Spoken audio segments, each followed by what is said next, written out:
Family Cultivation. I can improve my magic weapon. This video is purely for entertainment and does not infringe on copyrights or laws. The rights to the novel and image belong to the original author. We do not claim ownership. Don't like waiting and want to listen to this fanfic in full now? Subscribe to our Patreon, where you'll find the best fanfics. Chapter 601 Lu Shengyang, Foundation Building Pill Gift. Although, seeing Chen Qingyun, whom she had been thinking about for a long time, Zhang Wenhui felt that Chen Qingyun was so unattainable and was far from her. But she was sincerely happy that Chen Qingyun could break through the giant stage. Well, long time no see. Chen Qingyun smiled and nodded. After more than 10 years, Zhang Wenhui has become a graceful woman, especially eye-catching in the crowd, and she is pleasing to the eye. Since she appeared here, she has attracted the attention of many young talents, and they have developed admiration for her and are asking whose daughter she is. Zhang Danling, Zhang Liu and several Zhang family monks looked at each other when they saw Chen Qingyun and the other person greeting each other. They were all clear in their minds and guessed how Zhang Wenhui felt at this time. Zhang Li stepped forward and sat aside with his daughter, not wanting to disturb Chen Qingyun for the time being. He whispered something and looked in the direction of Chen Qingyun from time to time. Zhang Wenhui always looked absent-minded, and Chen Qingyun's figure was always in the corner of her eyes. There were many guests, and Chen Xianmin and Chen Qingyun were polite and greeted the congratulations of the monks from all sides with a smile. For a banquet held by their own family, this etiquette must be followed. You can't let others be cold and hurt the family's reputation and everyone's interest. Seeing that the two did not have a high-handed air and were somewhat down to earth, the guests at the banquet felt that they were not bound by anything, but they did not dare to act trashly and behaved in a proper manner. Not only the Chen family monks, but also the Chen family mortals who were serving tea and water around them felt the kindness from these visiting monks and were treated equally.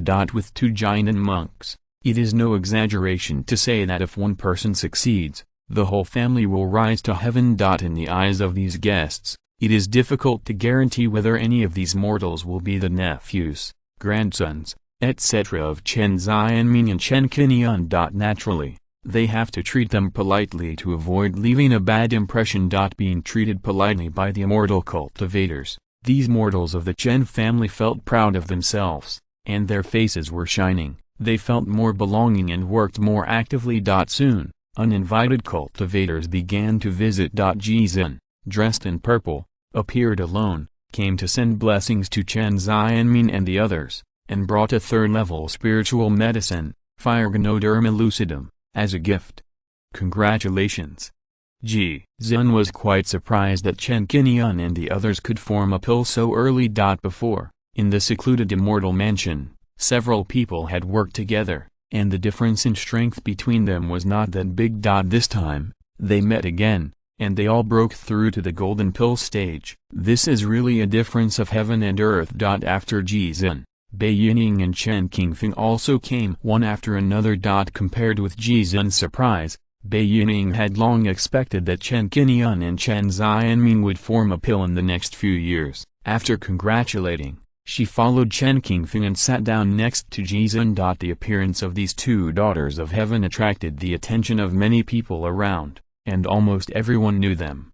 Even Jizhen and Bai Yining came to participate. The connections of the Chen family are great. They can actually invite these two daughters of heaven. Some cultivators sighed. However, just after the sigh, something more exciting came, and instantly diverted everyone's attention. Ancestor Lu, it's Ancestor Lu. A casual cultivator in the foundation building period exclaimed, and everyone looked over and saw a dancing boat flying in the air, and two figures landed. One of them was an old man with a kind face, dressed in the clothes of the elders of the Star Sect, elegant and luxurious. The aura on this person was not concealed, and he actually reached the golden course stage. The other person was a purple mansion cultivator who had dealt with the Chen family twice. This person had participated in the previous purple mansion banquet once. The person who came was none other than the Star Sect's Star Patrol envoy Long Taifeng. Long Taifeng is Lu Shengyang's eldest disciple. He has 3 disciples, and the other two are still in the foundation building stage. Long Taifeng has the best qualifications, with dual spiritual roots of fire and earth. The appearance of these two people is undoubtedly the focus of everyone's attention. Even the elders of Xingzong came to participate, which shows the value of this. Xingzong, elder. Chen Xianming obviously did not expect this. He guessed that Long Taifeng might come uninvited, but he did not expect that the elders of Xingzong with higher power and status would also come. The name of Lu Laozu is Lu Shengyang, with the cultivation level of the middle stage of Jinden, and he is the 16th elder of Xingzong. Because he values love and righteousness, hates evil as his enemy, and practices the method of gentle breeze and drizzle, he is famous in Xinghai. This person's alchemy is unique, reaching the 4th level of the best, proficient in Qingguang pharmacology, and is one of the best alchemists in Xingzong. Many purple mansions and Jinden cultivators in Xinghai have commissioned Lu Laozu to make alchemy, and his reputation is very good, so he is very respected. Lu Shengyang had a kind face, giving people a feeling of being bathed in spring breeze. He was not arrogant at all. He took the initiative to bow and smile to Chen Xianming and Chen Qingyun. Xianming, Qingyun, I am glad to meet you. I am Lu Shengyang. I am here today to ask for a few glasses of wedding wine. Senior Lu, it is a great honor for my Chen family to be here. Please take a seat. Seeing the elder of Xingzong coming, Chen Xianming did not neglect him and invited him to take a seat in the VIP seat, which attracted many eyes and attention. Ha ha ha, okay, then my master and I will respectfully obey your order. Lu Shengyang waved his hand, indicating that Long Taifeng should present the gift. I brought a small gift. I hope you don't mind it. A jade box opened, and a fragrant medicinal scent emanated from it. Chen Dailin was the first to be attracted, and couldn't help but exclaim, "Foundation building pill." After these words came out, Chen Xianming and the others also realized the extraordinary nature of this gift. Looking over, they saw 3 foundation building pills neatly placed in the jade box. Instantly, not only the Chen family cultivators, but also many sharp-eyed cultivators around them widened their eyes and their breathing became rapid. Oh, my god, foundation building pills as a gift, what a big deal. Fuck, it's really foundation building pills, am I seeing right? When did this patriarch Lu have such a good relationship with the Chen family? He came to the banquet in person and presented foundation building pills. This is the first time in more than 100 years. Before, when the Wen family held a golden pill banquet on Xiaguang Island, Patriarch Lu himself did not attend, and even ignored it. He only wanted the nascent soul Dao. Now he came to the Chen family and brought such great sincerity. TSK, that's 3 foundation building pills, at least 30,000 spirit stones, a treasure that is hard to come by. Some cultivators from the Yang family discussed this. The more they looked at the Chen family, the more they felt that it was unfathomable. It was definitely not as simple as it seemed on the surface. The thoughts of the golden pill cultivators are not something we can guess. We should think carefully about how to treat the Chen family in the future. We must not provoke them. I would like to let a niece marry into his family so that we can have a happy marriage. I will come to the Chen family to find a matchmaker for her in a while. Chapter 602 Zhang Wen Huayan number 039 S thoughts. 3 foundation building pills, such a precious gift. Senior Lu is thoughtful. Hearing the discussion around him, Chen Xianming said frankly that such a gift was too expensive. Giving spiritual medicine, magic tools, rare treasures are very common. Giving foundation building pills, and 3 at a time, this is definitely a big deal. Even though the Chen family is developing rapidly at present, it will not be willing to give away strategic resources such as foundation building pills. It can be said that Lu Shengyang's so-called small gift is equivalent to giving 3 foundation building cultivators of the Chen family. Chen Xianming is very observant and realizes that Lu Shengyang's gift this time is probably not as simple as it seems. While showing the demeanor of a giant cultivator, it is estimated that there are other purposes, and 9 out of 10 times he came with a request. Although it is just a small gift, If it helps the nobles to add icing on the cake and add 3 new foundation building cultivators, then this foundation building pill can be put to good use and maximize its value. Don't be disgusted, clan leader Chen, just accept it. How about letting me have a glass of wedding wine today? You are too polite, Senior Lu. Seeing this, Chen Xianmin was not polite either, and accepted the jade box in the envious eyes of many foreign cultivators. Qingyun, Elder Lu never comes to the Three Treasures Hall for no reason. This time he came to the banquet specially, and brought Long Xin envoy with him. It seems that he came for you. Chen Qingyun said in a voice transmission. When he saw his own elder, he didn't dare to say more after just saying hello. Hongling Patriarch had some friendship with Lu Shengyang, but it was not to the level of his level. At most, he received some care and guidance. Chen Qingyun nodded secretly, and he was indeed curious about Lu Shengyang's origins. In the lively atmosphere, when the banquet started, everyone took their seats. Chen Xianmin raised his glass and invited all the distinguished guests. Since the founding of the Chen family by Taixu, our family has been developing in an honest and diligent manner. Now, 300 years have passed, and the family has developed to the 7th generation. With the blessing of God, our family has also had a golden elixir cultivator. This time, I invited everyone to come and have fun, just for celebration, not to show off or flaunt. In the days to come, I hope everyone will take care of our family, and we will work together to develop and maintain the peace of the Star Sea. Thank you all for taking the time to come to the banquet. If there is any inadequacy in the hospitality, I hope you will forgive me.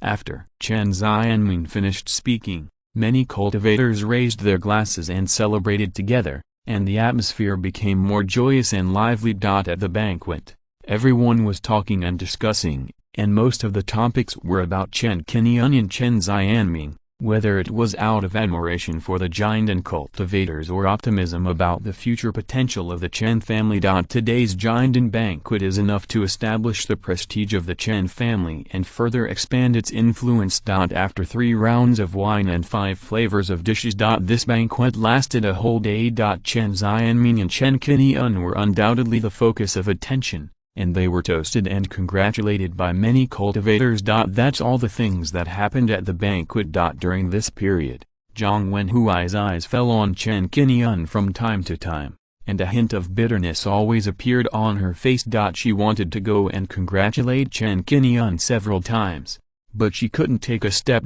His father Zhang Lu observed his daughter's words and saw that she was worried, and spoke seriously. Huai, if you really want to marry into the Chen family, I'll help you talk to them.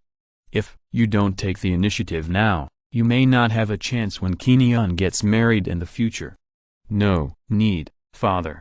Zhang Wenhuai shook her head gently, interrupted Zhang Li's words, and forced a smile on her pretty face. Brother, Qingyun is now outstanding and has walked far ahead of me. I know myself that I am not worthy of him. It's better not to add troubles and disturb others.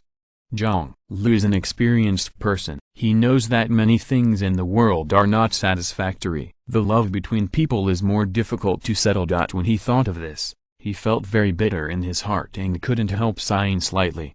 Huai, how do you know if you don't try? You are still young. Don't leave regrets for yourself. He still wanted to fight for his daughter. Whether it was the Chen family or Chen Qingyun, in his opinion, although his daughter was indeed marrying up. But when it came to his daughter's heart and her lifelong happiness, he was willing to support her unconditionally. Would you like to try? Zhang Wenhuai took the initiative to stand up, not walking towards Chen Qingyun, but facing the opposite direction. Everyone has regrets. Her tone was light, like she was muttering, but every word was clear. Some things are always irreparable. Shortcomings can be changed, and personalities can be adjusted, but if you miss it, you miss it, and it's really gone.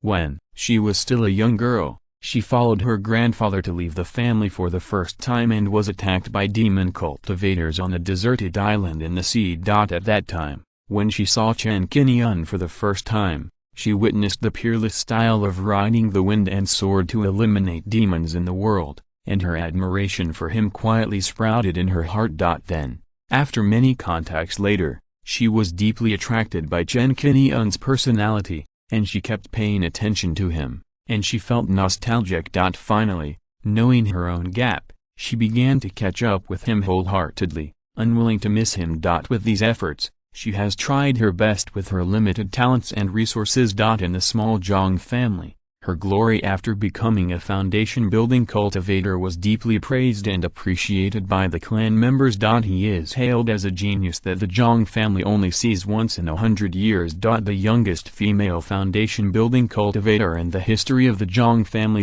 In terms of formations, she also studied day and night and achieved the remarkable achievement of a second-level upper-grade formation master. She became the pride of her father, grandfather, and grandmother. At this age, with the foundation-building cultivation and the second-level formation master, she has already ranked among the young elites in the Xingsha Islands. Even in the Xingzang, where there are so many geniuses, she can have a place and have the opportunity to worship under the elders and have a brighter future. Zhang Wenhui thought that such an achievement should be slightly worthy of Chen Qingyun. At least she would be qualified to pursue. However, today, she once again witnessed Chen Qingyun's supreme style of achieving the golden core. She finally realized that her achievements, which were proud of the family, were nothing in front of Chen Qingyun. She was always a passerby on the other side's road to the Tao. The sweetheart who once pursued with all her heart is now getting farther and farther away from her, so far that she can hardly see his back. The appearance of Chen Qingyun was like a gorgeous meteor that streaked across her limited life. She still couldn't grasp the person she loved. Regret? Of course. If she had expressed her feelings earlier. Maybe, is it possible? Time is like flowing water, once it passes, it cannot flow back. Suppressing the love in her heart, Zhang Wenhui had thousands of words in her heart, but in the end, they all turned into a faint sigh. Chapter 603 Nianjun Ling. Zhang Wenhui finally looked at Chen Qingyun from a distance, and then tried to let go of her obsession, got up and left, and stopped disturbing her. Father, I want to go out for a walk alone and come back later. Zhang Lu and the others looked at each other and nodded. When they reached the entrance of the banquet, Zhang Wenhui happened to meet Chen Qingyun, who was walking towards her. Sister Wenhui, where are you going? Qingyun is still sitting inside. Seeing that Zhang Wenhui seemed to be leaving, Chen Qingyun hurriedly greeted her, and immediately thought of Chen Qingyun, knowing the little thoughts of the woman in front of her. Sister Qingyun.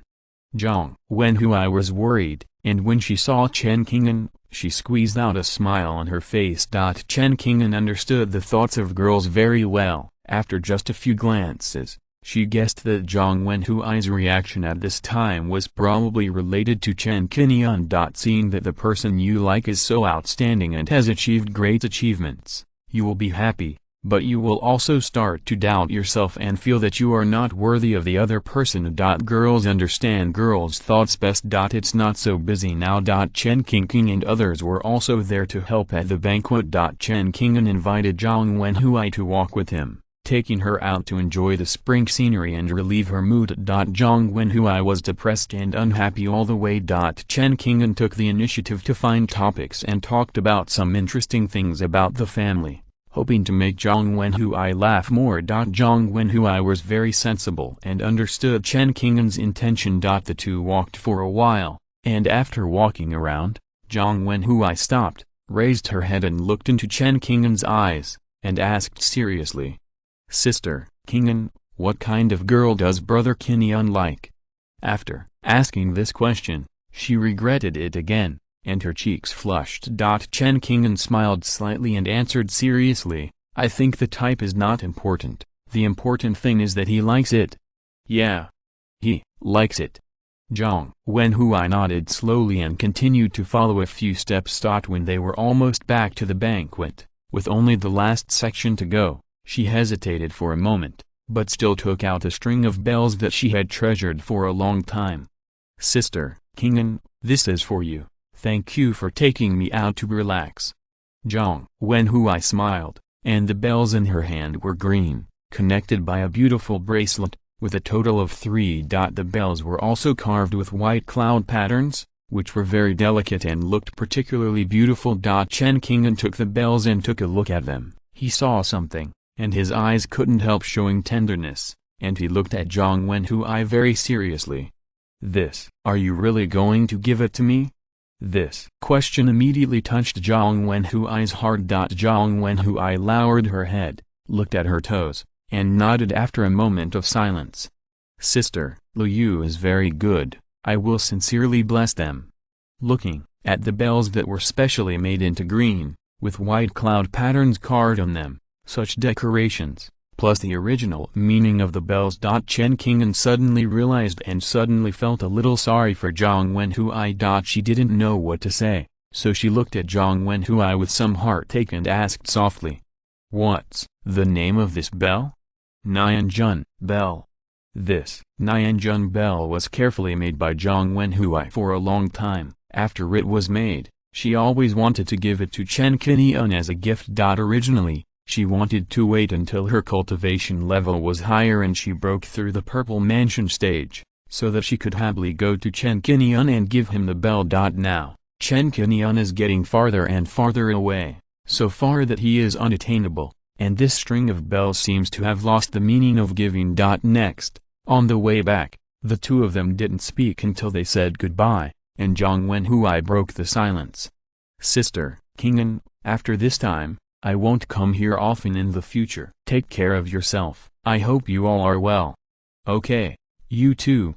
The two said goodbye, and at this time, a breeze happened to blow. The bell in Chen Qingyun's hand was gently caressed by the breeze, and the bell rang a few times, with a crisp and pleasant sound. Zhang Wenhui paused when she heard the bell, but she didn't look back. She suddenly felt a little sour in her eyes, and she gritted her teeth to endure it, and continued to walk away with the clear and pleasant bell sounds. Until she finally returned to Zhang Tanling and others, and was asked by several elders, whispering something. Ding-a-ling-a-ling. The bell sound continued, pulling Chen Qingyun back to his thoughts. Bell. Chen Qingyun looked down at the bell in his hand, couldn't help but sigh, and looked at Chen Qingyun, who was surrounded by people from afar. "I give you a bell, one step a ring, one step.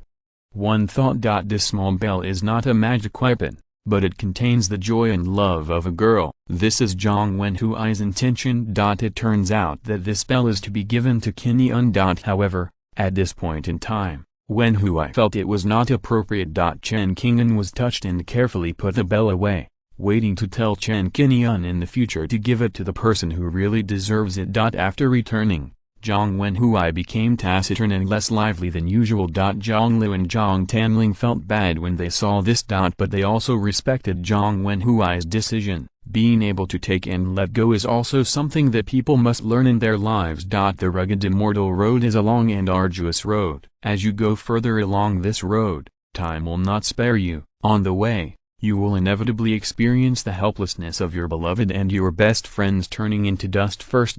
Cultivation is an experience and a journey to sharpen your mind. The banquet ended and everyone began to leave. The Zhang family took the lead in saying goodbye. Many cultivators agreed to visit again another day and went home one by one. Not only Chen Qingyun, but Chen Qingyun was also thoughtful and had been paying attention to Zhang Wenhui's actions early. Seeing Zhang Wenhui leave with a heavy heart, how could she not guess something? In the past, when she saw Chen Qingyun, the little girl would happily come forward to say hello, and when she left, she would be reluctant to leave and want to say a few more words. This action now shows that the other party felt a huge gap in his heart and realized that he was not a match, so he chose to leave quietly. The real parting is often silent, without any farewell and see you again in the future. Many people miss each other for a lifetime. If they don't make an appointment to meet before leaving, it will be the last time. It's normal to love but not get it. She has her own choice. Chen Qingyun appeared beside Chen Qingyun and whispered. Chen Qingyun was silent for a while after hearing this. She looked at Chen Qingyun, who was surrounded by people, and then looked at Zhang Wenhui's weak figure going away. One is in the giant stage, and the other is in the foundation building stage. The distance between the two is more than just a purple mansion stage. Qingyun. She asked a rare question. You said that you will pursue the person you like after you become excellent. Will it be too late then? Chapter 604, Recruiting Star Sect, Star Patrol Envoy. Will it be too late to pursue the person you like after you become excellent? Chen Qingyun thinks that it is too late to answer this question. I want to buy osmanthus flowers and carry wine together, but it is not like the youth. I invited the east wind to embrace the bright moon, but spring did not allow me to look back. Why do we have to wait until we are fully prepared before we are willing to set off for many things in the world? It is impossible to be perfectly prepared. Only by investing first, seizing the present, and constantly improving, whether it is ourselves or external things, we need a gradual and hard-working process. No matter how good the idea is, no matter how grand the plan is, it needs to be based on action. This is the great courage required for cultivation. It is also the same when loving someone. Who can tell in the future? I think it is better to seize the present. Chen Qingyun answered seriously. This question now falls on Zhang Wenhui. Zhang Wenhui's choice is very direct. She chose to try to let go and use the future to let go.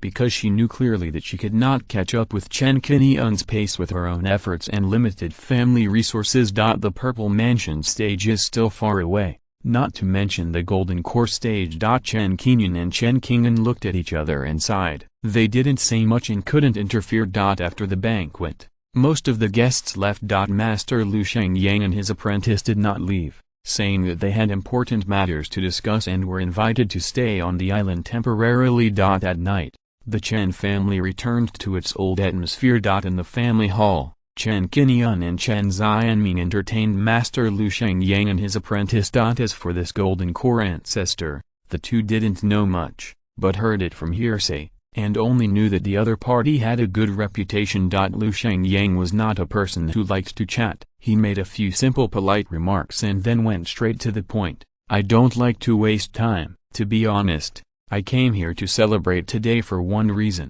Second, there is another important matter, which is about the cooperation between our Xingzong and the nobles. I wonder if you two are interested in listening to it? Oh, senior, please speak frankly. Hearing this, Chen Xianming became interested. Chen Qingyun looked at Long Taifeng calmly, thinking of what he had guessed when he attended the banquet last time. This is not a secret. We are here for cooperation. Lu Shengyang smiled. You, too, have you ever heard of the position of the patrol envoy of our Xingzong? As soon as he said this, Chen Qingyun and Chen Xianming looked at each other, and finally confirmed the other party's intention. At the beginning, after the family Zaifu banquet, when discussing Long Taifeng's intention, Chen Qingfeng had guessed that he came for Chen Qingyun and wanted to win him over to serve as the patrol envoy. Now it seems that this guess is correct. The patrol star envoy is a high-ranking but very mysterious profession in the Star Sea, directly under the Star Sect. The cultivators who can hold this position are at least in the Purple Mansion period, and are well known and outstanding among the same level. According to legend, patrolling the Star Sea and killing demons are the duties of the patrol star envoy. Of course, it also includes assisting the Star Sect in maintaining local stability and guarding a place, which is very flexible. Compared with the position of guest elder, the status of the patrol star envoy is much higher. Not only can you be listed under the Star Sect and rely on this big tree, but you can also enjoy the various resources and benefits of the Star Sect, obtain good deeds, and exchange for many skills and classics. In general, as long as you become a patrol star envoy, you can share the honor and disgrace with the Star Sect while maintaining your own freedom and not getting rid of your original power. In terms of status, it is second only to the Star Sect elders and higher than the core disciples. You, too, are both outstanding people, and have already achieved the golden elixir path. You will definitely go further in your future cultivation than I do. In fact, during the Xinghai monster tide, we paid special attention to you too. We have seen your growth. Lu Shengyang's words shocked Chen Qingyun and the others. Since the Xingzong's conquest, they have been secretly watched by the Xingzong, which is equivalent to being completely exposed to the other party's gaze. The first thing they thought of was that the great wilderness-devouring demon art had not been exposed. If it was exposed, once the Xingzong wanted to get involved, the Chen family would have to give in and would have no chance of confrontation. Fortunately, Lu Shengyang's next words dispelled this worry. You can grow so fast. Naturally it is inseparable from your own opportunities. Who has not encountered some opportunities and fortunes and extraordinary encounters to reach the giant stage like you and me? We don't want to delve into the details this time. We just want to invite you two to join the Xingzong and serve as patrolling envoys. As for the specific situation and benefits of patrolling envoys, let me, your disciple, talk to you. After stating the purpose of coming, Lu Shengyang signaled Long Taifeng to take over. Okay. Long Taifeng smiled and nodded, took out 2 jade slips, and gave them to Chen Qingyun and Chen Xianming respectively. Senior, please read. The two took the jade slips and began to read the contents. The jade slips recorded 2 aspects of information. One is the grade classification of patrolling envoys, and the other is the number of patrolling envoys. First, patrolling envoys are divided into 2 levels, Purple Order and Gold Order. The Purple Order patrolling envoy corresponds to the Purple Mansion stage cultivators, and at least the Purple Mansion stage cultivation is required to serve, which is the most common patrolling envoy. Long Taifeng is at the purple level, responsible for patrolling the Star Sea and slaying demons. Occasionally, he would run errands for the Star Sect, convey some conscription orders, and lead the monks of major families to slay demons. The benefits of the Purple Patrol Star Envoy are that he can receive 10,000 points of merit salary every year. The role of these merits is that, except for the core exercises that cannot be exchanged in the Star Sect, they can be exchanged for any other resources, such as foundation building pills and Purple Mansion crystals. The core exercises mentioned here refer to the exercises of the Golden Elixir and above, which belong to the inheritance of the Star Sect. Compared with Spirit Stones, the advantage of sect merits is that many resources that are invaluable on the market can be exchanged for merits in the Star Sect. For the same amount of merits and Spirit Stones, the value of merits exceeds that of Spirit Stones, and it has an advantage. To give the simplest example, with 10,000 merits, you can easily exchange for a foundation building pill in the Star Sect. But in the outside world, it may cost 120,000 or 130,000. Even more spiritual stones to purchase foundation building pills, and this is still the case in the auction rush. The same is true for other precious resources, high-level spiritual pills, Purple Mansion crystals, wood spirit essence water, etc. The Star Sect encompasses the resources of the entire Star Sea, and the richness of the collection is unmatched by the outside market, Chamber of Commerce, etc. This is also the most beneficial part of being a patrol star envoy. Being protected by the Star Sect, having a backer is secondary, and the resources are rich. The Gold Order patrol star envoy above the Purple Order is even more attractive. Chapter 605 Explorers Beyond the Star Sea. The Golden Order patrolman, who is above the Purple Order, needs to be at the Golden Core stage to be appointed. He has the right to execute first and report later, enforce the law on behalf of the Star Sect, and punish the Star Sect cultivators. His power is so great that he can issue a conscription order after passing the Star Sect's review, mobilize cultivators from all sides, and even the Purple Order patrolmen to obey his orders. In terms of salary, it is 30,000 good deeds a year, and there is no limit on the exchange of resources, as long as the Star Sect has them. They can be exchanged. It is worth mentioning that the Purple Order patrolman usually only performs tasks within the Star Sea and is assigned by the Star Sect. The role of the Golden Order patrolman is more to correspond to the activities outside the Star Sea and in the 10,000 Monster Sea. He is an explorer, and it is quite like patrolling the 10,000 Monster Sea. Involving the 10,000 Monster Sea, this touched the knowledge blind spot of the two. Because it is not under the jurisdiction of the Star Sect, go to the 10,000 Monster Sea for inspection and exploration? Chen Qingyun had some doubts about this, guessing that the Star Sect intends to open up the 10,000 Monster Sea, and perhaps knows some secrets. As for the 10,000 monsters, see, the Chen family was completely clueless, full of mystery. The second point was the number of star patrollers. Since the establishment of the Tanxing Pavilion more than 500 years ago, all the cultivators who held this position were listed on the star list, totaling 63 people. 50 purple orders and 13 gold orders. These star patrollers were ranked on the list according to their strength. The more good deeds and the greater contributions to the star sea, the higher they were. Their status was far higher than that of ordinary giant and cultivators. Regarding the specific information of the star list, the Jade Slip only mentioned it roughly, without any detailed introduction. After reading the Jade Slip and waiting for a while, Long Taifeng continued to speak. This time, I was ordered by the sect to invite you two to serve as the Gold Order Star Patrollers of our sect. I wonder if you two seniors are interested? Outsiders are scrambling for the dream of the Star Patroller position, which is right in front of them, and it is the highest level of Gold Order. Now, as long as you nod and agree, you can enjoy many benefits, with the protection of Xingzong behind you. Chen Qingyun pondered for a moment, glanced at Chen Xianming, saw hesitation on the face of the old patriarch, and did not immediately agree.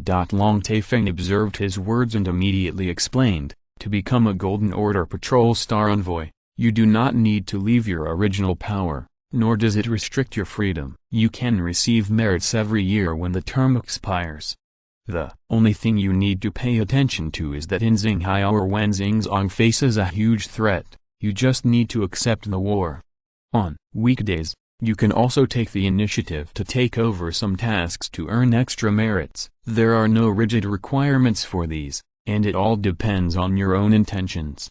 Xinghai and Xingzong are facing huge threats, and there is actually no need to think too much about this. When it really comes to this time, Xingzong will issue a call, and no cultivator will dare to resist the call. In terms of benefits, this is very attractive. If you can stay in your original camp and join Xingzong, you are still a cultivator of the Chen family. How the Chen family will develop in the future is up to them, and they are not controlled by the Xingzong. In Chen Qingyun's view, this is just a nominal tie to the Xingzong ship. They have to do something for the Xingzong, and it is understandable to make some efforts.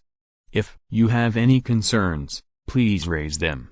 Lu Shengyang smiled faintly, seeing the great potential of Chen Qingyun and the others. He wanted to win them over to join the Xingzong camp. After that, the secrets of the Wanjiantu were also told truthfully. According to the current situation, the giant and cultivators of the Xinghai should stick together and face the outside world in unison. They can't just hide and seek benefits. The benefits and sincerity are very sufficient. I have no objection. Thank you for your appreciation. Chen Xianming smiled, and then changed the subject. But, as the head of a clan, my mind is still on the clan. I just want to benefit the clan as much as possible. I don't have much time to contribute to your clan. I am really ashamed. I understand your concerns. The Chen family really can't do without you. Lu Shengyang felt the same way. He was also from the family in his early years. He assisted the clan leader in managing the family. Later, he joined the Xingzong and was promoted from a guest elder to an inner elder. He spent more time on cultivation. Seeing Chen Xianming's response, he immediately recalled the scenes of the past. It seemed that the past years were still in front of him.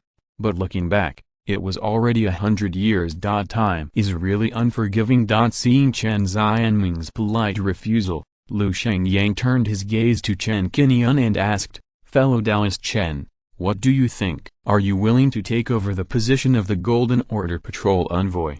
You can rest assured that once you take over, we will not restrict your freedom. Except for conscription, you can do whatever you want at any time. You can still be an elder of the Chen family, and it will not conflict with your current status. If Chen Xianming fails to win over, then he can only try to win over Chen Qingyun. This time, he came here to extend the olive branch, and was ordered by the two ancestors Zhu and Liang to win over Chen Qingyun. Because these two elders valued him so much, Lu Shengyang did not dare to underestimate Chen Qingyun, so he came uninvited this time and attended the banquet. and even gave 3 foundation building pills as a gift. He did not treat Chen Qingyun as a junior, and tacitly agreed that he was on an equal footing with himself. Chen Qingyun's thoughts turned. To be honest, he was indeed tempted, but he did not rush to agree. Chen Xianmin saw Chen Qingyun's thoughts, pretended to cough twice, and smiled and said, "Such a major event is not something that Qingyun can decide alone, and some suggestions from the family will also be considered. Why don't you stay in our house for a few more days, at most 3 days, and we will give you a reply." Whether he is willing or not is actually up to Chen Qingyun himself, and now he is just saying it politely. Inviting the other party to stay temporarily and the family is also an opportunity to make friends, just in time to expand the network of people at the Jiandan level. Okay.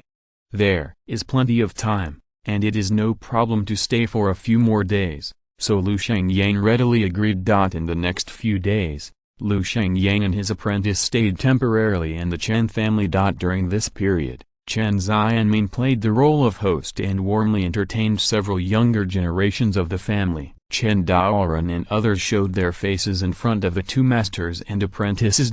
It is worth mentioning that after seeing Chen Qingyun's qualifications, Lu Shengyang had the idea of recruiting her and invited Chen Qingyun to serve as the Purple Order Star Patrol Envoy. There were originally 2 quotas for the Gold Order Patrol Star Envoys, but Chen Xianmin had 1 vacant, so inviting a Purple Order Patrol Star Envoy was a good choice. According to Chen Qingyun's qualifications, there was a great possibility that she would break through to the Golden Core stage in the future, which was equivalent to recruiting a Gold Order Patrol Star Envoy for Xingzong in advance. From Purple Order to Gold Order, one can be promoted later. Chen Qingyun was originally planning to return to Zhenhai Island, but now she was suddenly invited. Before she agreed, Chen Xianming and the others were secretly excited. Chapter 606, Heavenly Star Palace, Star Order. The next day, several family elders gathered together to ask Chen Qingyun and Chen Qingyun whether they would like to take the position of Patrol Star Envoy.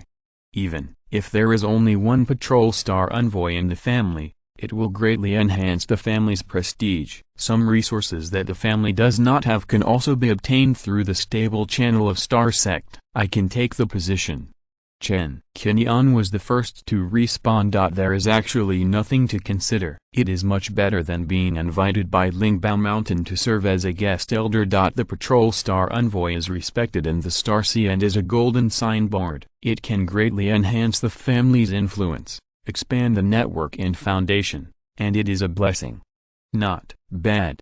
Chen Daoran nodded and said, "When practicing in the Sea of Stars, you can't avoid the giant Xingzong. Since we can't surpass it in the short term, let's treat it as a partner and seek common development. It's good for our family and Qingyun." This 30,000 yuan salary is equivalent to 3 foundation building pills. I'm so excited when I see it. I wish I could get such a good treatment. Chen Daoran said with envy. Of course, Xingzong's foundation building pills are also limited, and it's impossible to exchange them as you want like Shi refining pills. If you want to exchange foundation building pills, you must have a surplus for exchange. Unlike foundation building and purple mansion cultivation, the more resources you need to go to the later stage of the golden elixir stage. It's really impossible to maintain normal practice without a little wealth. A 4th level low-grade magic weapon is sold for at least 300,000 spirit stones. According to the salary of the Jingling Patrol Star Envoy, you have to go without food and drink for 10 years to get 300,000 good deeds. The price of better grade, middle grade, upper grade, and top grade pills is doubled. It's not just magic weapons, but also elixirs, talismans and other resources. Where can you not need spiritual stones? Okay, I agree. Chen Daolin also nodded and expressed his thoughts. At present, the resources that the family can provide are limited. Whether it is magic weapons, exercises, or cultivation guidance, they are still not enough to meet the requirements of cultivating giant and cultivators. Qingyun is now rising step by step, and it is time to step onto a larger platform to seek resources. The emergence of Xingzong is obviously the best. This is an excellent opportunity. In addition, There is a more important point. You and the clan leader are already giant and cultivators. The subsequent cultivation exercises that can satisfy you are not available in the family.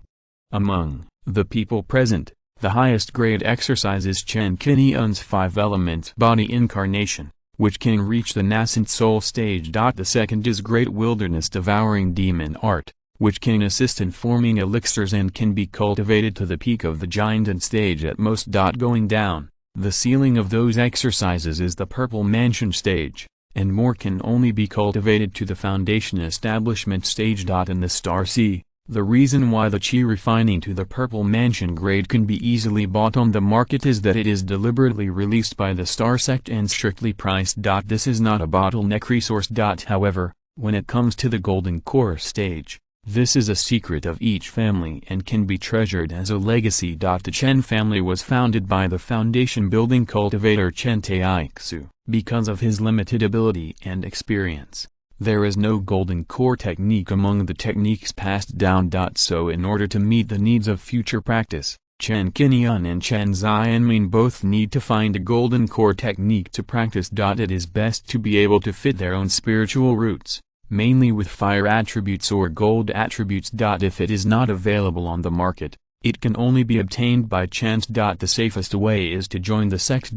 Becoming the Golden Order Star Patrol Envoy of the Star Sect is just like sending charcoal in the snow, which can solve the problem of subsequent techniques. There is no hesitation, and everyone present has no objection. Chen Qingyun also did not think much about it. As long as the family needs it, she is willing to do it. She also has her own ideas. That morning, the Chen family gave a response, which made Lu Shengyang smile. Okay, welcome the two Taoists to join. Please follow me back to the sect to handle the subsequent succession matters, so that I can report to the two elders Zhu and Liang. After you appoint the patrolling star envoy, there are still some things I need to tell you. This matter is about the cognition of the 10,000 monsters see in this world. You can prepare yourself mentally. After becoming a patrolling star envoy, you will be involved in the information of the 10,000 monsters see and even this world. Hearing this, Chen Qingyun immediately became interested. He himself did not know much about the 10,000 monsters see. In the future, he will inevitably be active in the 10,000 monsters see and go to a wider and more prosperous world. Through the patrolling star envoy, it can be said that the door to the 10,000 monsters see and even the world has been opened, and he has the qualifications to have a deep understanding and step into it. In the next month, Chen Qingyun and the others followed through the Xingzong and flew to the Danxing Hall to take up their posts. The Danxing Palace is located on Longjing Peak, only 3,000 meters away from Longzhu Peak. It is one of the core areas of Xingzong. This is the important place of Xingzong. On weekdays, except for the high-level officials of Xingzong and the patrolling star envoys, no one else can set foot here at will. The cultivators who can set foot here are at least in the Purple Mansion period. The entire Danxing Palace occupies a huge area and is brilliantly golden. It stands majestically on the top of Longjing Peak like a prehistoric beast, full of nobility and majesty. From here, you can overlook most of the scenery of Xingzong, various spiritual veins, palaces and towers, and you can often see sword lights and spiritual birds shuttling back and forth. Chen Qingyun and Chen Qingyun followed Lu Shengyang and rode a flying boat all the way and landed in front of the Danxing Palace. Lu Shengyang introduced the situation of Danxing along the way, and told them that this was the base camp of the Patrol Star Envoy, and all the Patrol Star Envoys were registered here. In front of the hall, a huge scroll slowly unfolded, not affected by gravity, suspended in the void, covering a piece of heaven and earth. Before the two had time to take a closer look, they were taken into the Danxing Hall. Everything went smoothly afterwards. There was a Xingzong elder in the Danxing Hall, named Shi Hongzhen, who ranked 21st among the elders of the sect and had the cultivation level of the middle stage of the Golden Core. The appointment of the Patrol Star Envoy was registered by this elder. Seeing Lu Shengyang personally bringing people here, Shi Hongzhen's expression condensed, and he couldn't help but look at Chen Qingyun and the others more. The two Xingzong elders talked for a few words, which was nothing more than the issue of appointment matters. Very soon, Shi Hongzhen nodded. So, it's the candidate recommended by Elder Zhu and Elder Liang, fellow Taoist Chen Qingyun, right? Nice to meet you, I'm Shi Hongzhen. Shi Hongzhen briefly introduced himself, and did not forget to maintain etiquette, and nodded to Chen Qingyun. Under the witness of Lu Shangyang, the two registered their positions in the dancing hall. Each of them received a purple order, a gold order, and a storage ring, and officially became the patrolling star envoys of the Xingzong, gaining a special honor. These two tokens are collectively called Xingling, which is the identity symbol of the patrolling star envoy, and has the function of accumulating good deeds and verifying identity, similar to the Huoyang order of Lingbao Mountain. The Xingzong can observe the location of the patrolling star envoys on the corresponding magic weapon star chart based on the Xingling. If you're listening to this novel on a channel other than Fanfic World, it means they downloaded and uploaded it without effort. We cordially invite you to visit our channel, Mundo Fanfic Novelist. There you'll find the original version of this story, and you can explore many other novels of various genres. We are waiting for you to immerse yourself in a world of incredible novels. Chapter 607 The True Appearance of This World. The star chart is a top-grade magic weapon, known for its defensive power.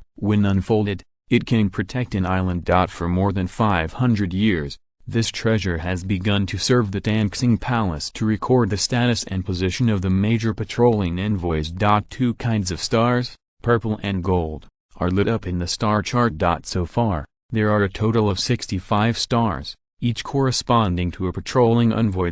Once a star goes out, it means that a patrolling envoy has fallen. The star sect will immediately investigate the cause of death of the cultivator, and provide compensation if necessary, and revenge if necessary. When they learned about this rule, the two checked the storage ring they had obtained. The storage ring that Chen Qingyun obtained has a storage space of 500 cubic meters, reaching the 4th level lower grade. At this moment, 3 items are stored in the storage ring. A jade slip, 3 4th level god-asking talismans, and a bottle of 4th level Hunyuan pill, which can restore the mana of giant and cultivators. As for Chen Qingyun, since he was a purple order patroller, 1 rank lower, the storage ring he got was of the lower rank of the 3rd rank, with a storage space of 150 cubic meters. The difference was that the god-asking talisman was of the 3rd rank, and the elixir was the 3rd rank spirit purple pill, which was also used to restore mana.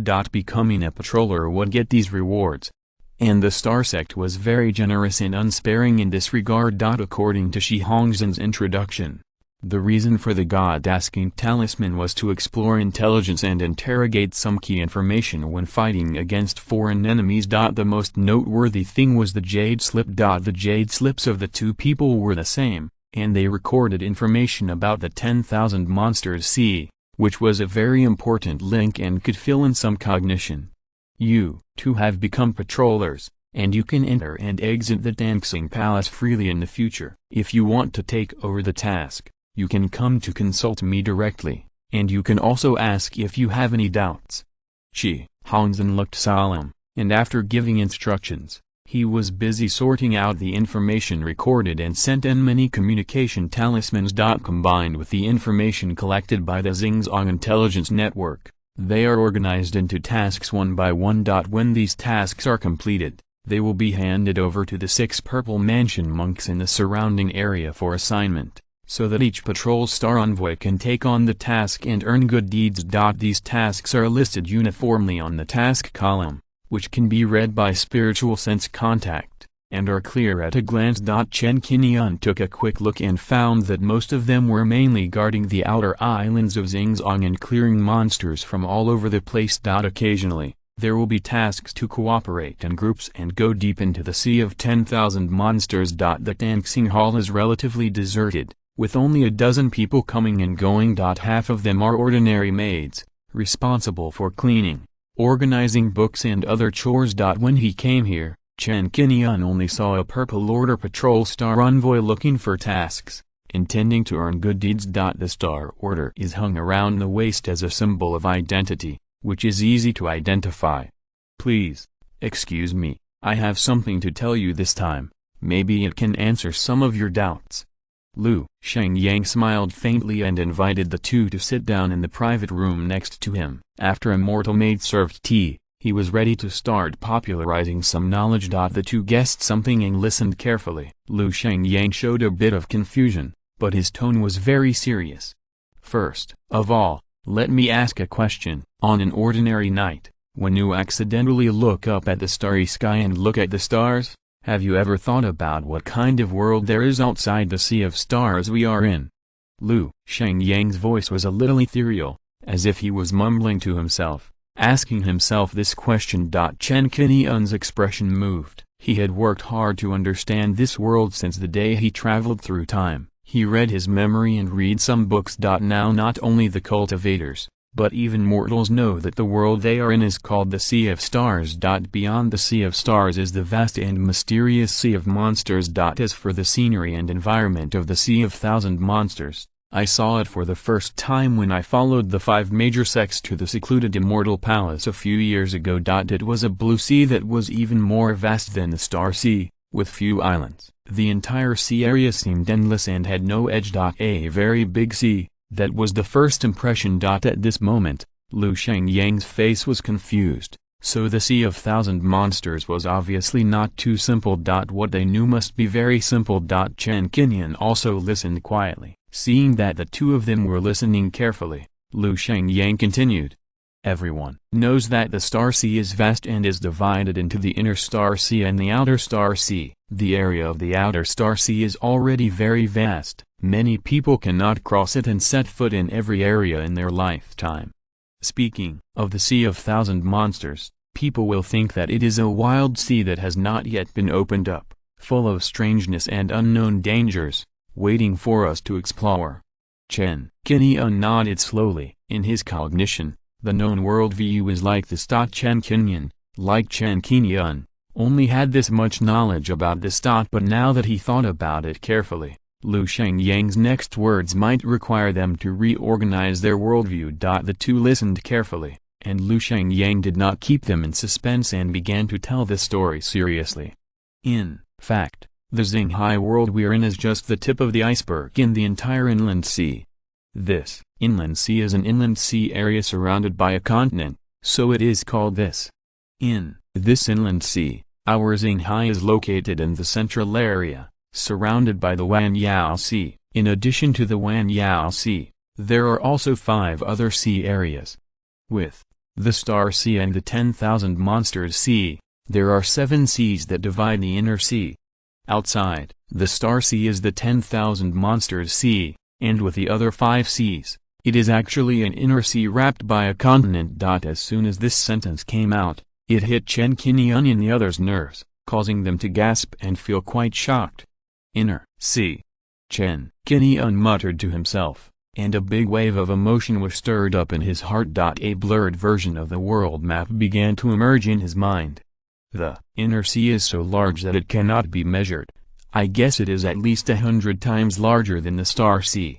But, even so, in the eyes of those mainland cultivators, we inner sea cultivators are just fish in a shallow puddle. It is not an exaggeration to say that we are frogs in the well.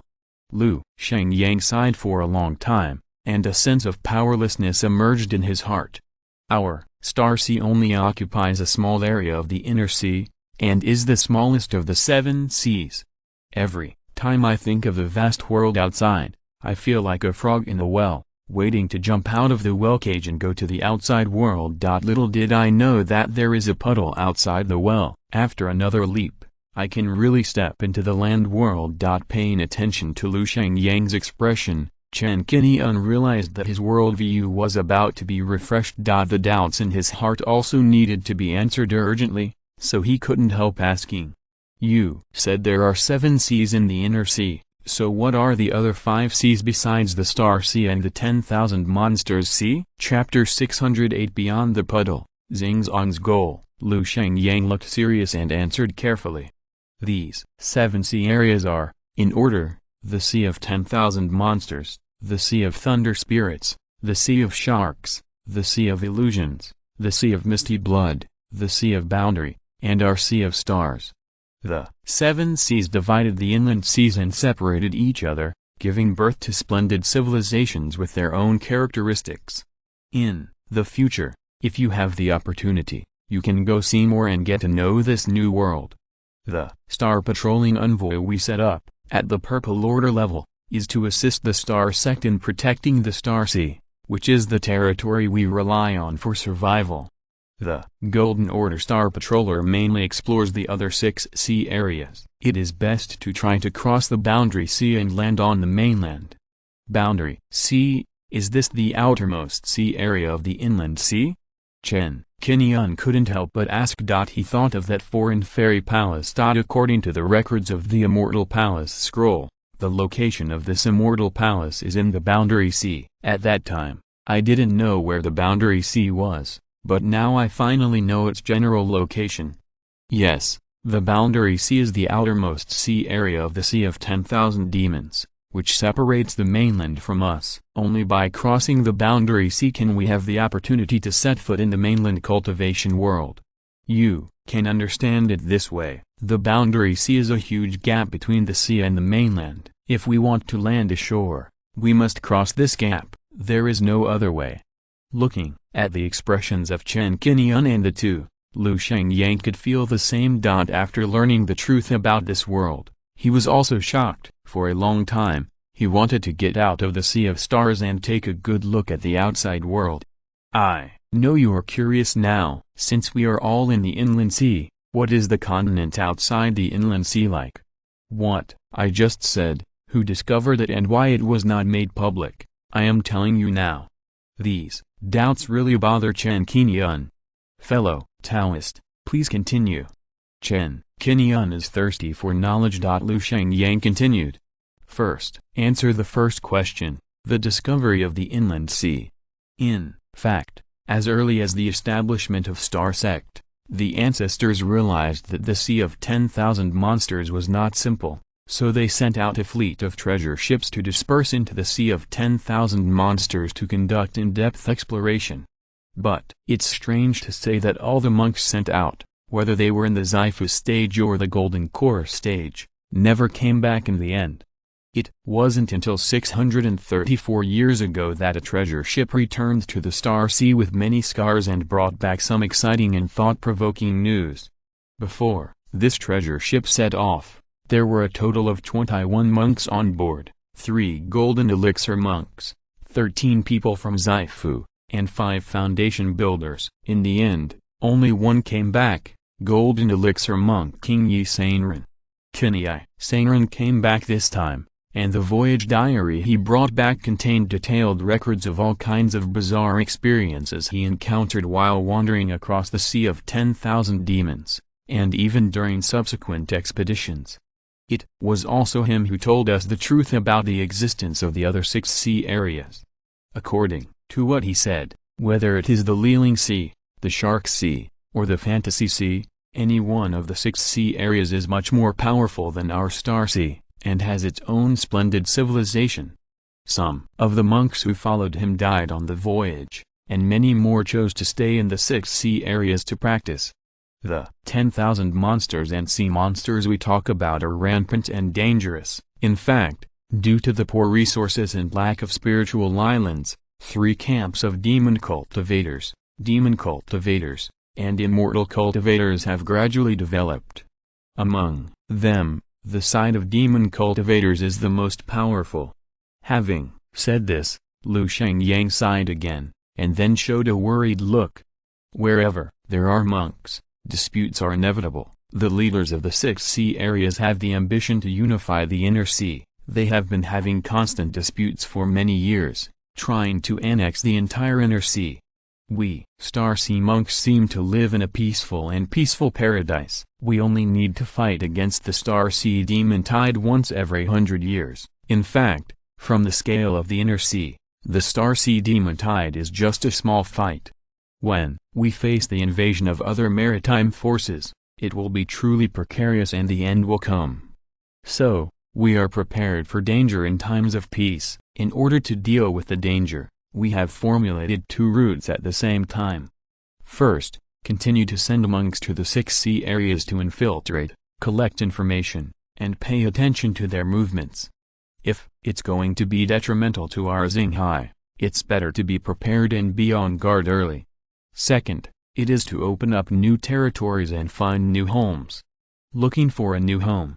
Chen Qingyun murmured, and his mind began to waver. It was a bit like exploring the universe and looking for suitable planets in his previous life. Lu Shengyang told everything he knew, and told the goal that Xingzong had been working hard for these years. With limited resources and the encroachment of external enemies, exploring all the way beyond the Star Sea and running non-stop is the best way to solve the dilemma of limited survival resources. If we don't explore externally, we can only compete with each other for the limited resources in this 3/3 of an acre of land. Only by getting rid of the old world and looking for a new home can we obtain a better survival territory. Knowing Xingzong's goal, Chen Qingyun finally realized why, as the Lord of the Star Sea and the Everlasting Star Sect, would it allow the 4 major sects of Wuan Island, Chonglu, Lingbao Mountain, and Yaoang Mountain to pass on and multiply. Instead of annexing, one family dominates. Seeing the essence of the world, and looking at it from the scale of the inland sea, we all live in the small sea area of the Star Sea. Would you be satisfied with just living here for generations, and would you even fight your own family to consume your strength? If you don't know these truths, and only know that the Star Sea is the whole world, and the Sea of Thousand Monsters is a wild place that cannot be set foot on, then you can naturally feel at ease and spend your whole life in this sea area. It doesn't matter if you walk out of the Star Sea, step into the inner sea, cross the boundary sea, and land on the mainland. Because I don't know, my understanding of the world is only as big as the Star Sea. But what happens after knowing? Not only Lu Shengyang, but even Chen Qingyun and Chen Qingyun now began to feel a little aggrieved. Yes, it's aggrieved. They all have the same feeling at this moment, that is, they are like being trapped in a well, and they are frogs at the bottom of the well. Looking up, the sky seen from the well mouth is the Sea of Thousand Monsters. When one day, they finally jumped out of the well and came to the outside world, they suddenly made a new discovery at that moment. It turns out that the sky I saw before is actually a small part of the vast world, so small that it is insignificant. The sea area that I know can be infinitely large. There is a more prosperous world of cultivation than the Sea of Stars, but these sea areas are actually just bubbles in the water. Because this sea area is also a sea area in other sea areas, it is really equivalent to a puddle. So I want to go one step further, walk out of the puddle, and see what this world looks like, what kind of races and creatures there are, and what kind of scene is on the continent. And this exploration process is not easy. After working hard for a long time, I finally saw the world of cultivation that is more brilliant than the Sea of Stars, and I also saw that there is a continent at the end of the sea. At this time, don't you want to go to the continent to take a look? Of course I want to go. But the process of going there is even more difficult and hopeless. At this time, seeing the wider world, looking at this puddle world that trapped me, I can't help but feel aggrieved, and a strange feeling arises spontaneously. Next, Lu Shengyang's words well summed up Chen Qingyun's thoughts at the moment. Chapter 609 Whereabouts of Xingzhen. In this inner sea world, we are just insects. Now the insects want to fly out of the room and see the wider world outside. Why cross the sea? Because the sea is right there. Why go beyond the inner sea? Because the mainland is right there. Don't talk about whether it's worth it or not, what will be gained in the end. If we don't do this, how will we know that there is another continent waiting for us to explore, where there is a more prosperous immortal civilization and even the opportunity of eternal life? We are insects. We are a little bigger and stronger, so we are not caged birds. After the words were settled, the atmosphere fell into a long-lasting calm. 7 seas, inland seas, and continents. These layers of areas are connected and combined together to finally form their puddle. Who among the monks who now know the truth has never wanted to escape from this puddle? Not knowing this before, Chen Qingyun thought it didn't matter. At most, he would spend his whole life in the Sea of Stars and occasionally go to the Sea of 10,000 Demons to explore. Now that I know it, my heart is full of longing for the strange world outside, and the continental world that surrounds their inland sea. This can't help but be reminded of the universe we knew in previous lives. The Earth is in the solar system, and beyond the solar system is the Milky Way. Beyond, there is the endless universe, full of unknowns. The more he thought about it, the more curious he became. Chen Qingyun took a deep breath and couldn't help but ask, "Senior, do you know what the name of that continent is and what it looks like?" This was the answer Chen Qingyun wanted to know. She listened carefully, fearing that she would miss any word. "Why?" Lu Xiangyang shook his head with a wry smile, also looking forward to it. "The mainland world outside and inside has always been an unsolved mystery, shrouded in thick fog. Perhaps only Star-Lord will know the truth." Xing Zun, has he set foot on the mainland? When Xing Zun was mentioned here, Chen Qingyun's expression changed and he asked subconsciously. As the founder of Star Sect and the earliest generation of Star Sect master, I have only seen some records in books over the years. The first nascent soul in the Xinghai, the heavenly soul nascent soul, the top monk, the ancestor of the Star Sect. These are all the titles of the Star-Lord. Rumor has it that as early as 600 years ago, Xing Zun had disappeared into the world of Starseed and his whereabouts were unknown. Some people say that he is in seclusion at the highest peak of Xingzan and has become a hermit. Some people also say that the founder of the Star Sect may have left the Star Sea and gone to an unknown place. Some people even say that Xingzun was possessed by walking fire and died in a retreat room. This is how a great leader of his generation fell. In short, there are divergent opinions, and over time, few people pay attention to it. Now it seems that Xing Zun has obviously left Xinghai. You guessed it right. Lu Xiangyang's answer confirmed Chen Qingyun's guess. Xing Zun left a legacy in the 10th year after the return of Qinghai Sanren. After passing down various techniques and magical powers in the reclusive immortal mansion, he flew out of the Star Sea alone, crossed the Sea of 10,000 monsters, and went deep into the world. In the sea. After he left, hundreds of years passed in the blink of an eye, and he has not returned until now. Perhaps, he has successfully crossed the boundary sea and set foot in the mainland world of immortal cultivation. He has set up a Taoist order there and is waiting for one day to lead us there. This is just a guess, the result that Lu Xiangyang hopes to see most. Okay, I've said all that needs to be said. The things you know today cannot be hidden at our level. Please, digest it well. If you need anything in the future, you can contact me at any time. Now that you have become a Star Patroller, you will have many opportunities to set foot in the Sea of 10,000 Demons. In fact, it is no longer possible to be satisfied with your future cultivation path in this 3-acre land of Star Sea. People go to higher places, and water flows to lower places. We Xinghai monks not only have to protect the Xinghai, but also expand the Xinghai. If we don't do these things, future generations will have to do it, so we might as well work hard. Lu Xiangyang took out a communication talisman and handed it to Chen Qingyun. He valued this junior very much and now he wanted to make friends with him. Also, remember to look at the jade slips you get. Having finished what needed to be said, Lu Xiangyang got up and left, leaving Chen Qingyun in the two in the daze for a while. Beyond the Sea of Stars, it turns out there is such a world. After a long period of calm, Chen Qingyun said softly, with a look of longing in his eyes.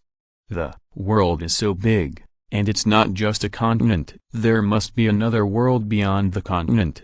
Chen Qingyun smiled casually, and his heart became more and more eager for strength, expecting that the Sea of Stars was just a drop in the ocean. The biggest benefit gained from joining Tanxing Palace this time is actually this knowledge, which can make up for some information gaps. Recalling Lu Xiangyang's explanation, the two began to read the contents of the Jade Slip. The Jade Slip records a complete map of the inland sea, in which the 6 sea areas can be clearly seen, surrounding the Xinghai in the center. Thunder, Spirit Sea, Shark Sea, Fantasy Sea, Misty Blood Sea, Boundary Sea. These 6 unfamiliar sea areas are huge. Xinghai is the smallest one, and the largest one is Boundary Sea. The Boundary Sea occupies more than half of the inland sea, like a huge ring, isolating them from the mainland. The boundary sea recorded in the previous Fairy Palace scroll is actually in the inner sea. If you want to go there, you must pass through the 10,000 Demon Sea and then pass through one of the other 5 seas to arrive. After looking at this map, Chen Qingyun had a clear understanding of this world. Looking at the continental area, there is no record on the map, only a rough edge outline. From this, it can be seen that the entire inner sea is an irregular oval. As Lu Shangyang gave an example, the inner sea where they are is more like a puddle on the earth. They, the cultivators, are trapped in this puddle. Only in the eastern part of the inner sea, at the edge, there is a gap in the water, which connects to a vast sea called the Boundless Sea. There is a strait there. Obviously, the inner sea is a sea area extending from the Boundless Sea to the interior of the continent, similar to the Mediterranean Sea known in the previous life. Now, even though I know that the inner sea is not completely closed, and there is at least a straight gap for external circulation, it still makes Chen Qingyun feel like he is imprisoned. Is it a grief? When you understand the truth of the world, you will feel frustrated. Calming down his thoughts, Chen Qingyun thought of the teleportation array in Tangai Cave. The other end of the teleportation array seems to be connected to one of the other 6 seas. To confirm this answer, you have to find the void crystal to refine the teleportation order. Void crystals are difficult to find, and later you have to invite a 4th level talisman maker to participate in the production. Regarding the candidate for this 4th level talisman maker, Chen Qingyun thought of Liu Zilan. Chapter 610, Resource Hall. Liu Zilan's talisman-making attainment has reached the 3rd grade extreme. It will take no more than 10 years to be promoted to the 4th grade. At that time, she can find the Void Crystal Stone to let her refine the teleportation order. The other end of the teleportation array is connected to where, and it will be known at that time. After putting away the Jade Slip, the two left the dancing hall. According to the regulations, in the following days, the two can enter and leave the Xingzong freely, and can show their identities as patrolling envoys to the outside world without restrictions. The news of the addition of 2 patrolling envoys also spread within the Xingzong on the same day. In front of the dancing hall, a huge scroll fell on the square inches front of the hall, 10 meters high and 2 meters wide, exuding a majestic aura. At this time, Chen Qingyun looked carefully. I saw that on the scroll at the end of the scroll, the 8 vigorous and powerful words "Patrol the Star Sea, Suppress the Demons and Evils" were written in golden ink, which contained the great Tao meaning. In the scroll, the names were clearly listed one by one, divided into golden and purple writing, to distinguish a total of 65 people. Obviously, large areas of purple occupied most of the list, all of which were Purple Order patrolling envoys. A dozen or so above, there were names written in golden ink, which were Golden Order patrolling envoys, representing one Wanjiantu cultivator after another. In the last 2 rows, Chen Qingyun and Chen Qingyun saw their names, one golden and one purple. Since they had just become patrolling envoys, both of them had the initial amount of merit. Chen Qingyun had 30,000, ranking second from the bottom. Chen Qingyun had 10,000, ranking last. Merits were recorded in real time on the star list, showing the total amount of merits obtained by the patrolling envoys, and the amount recorded would not be reduced due to the consumption of merits. 32nd place, Ziling, Yuan Fuguan Master, 634,000 merits. 29th place, Ziling, Zan Zainayu, 661,000 merits. 12th place, Jinling, Zhuan Bingbing Master, 829,000 merits.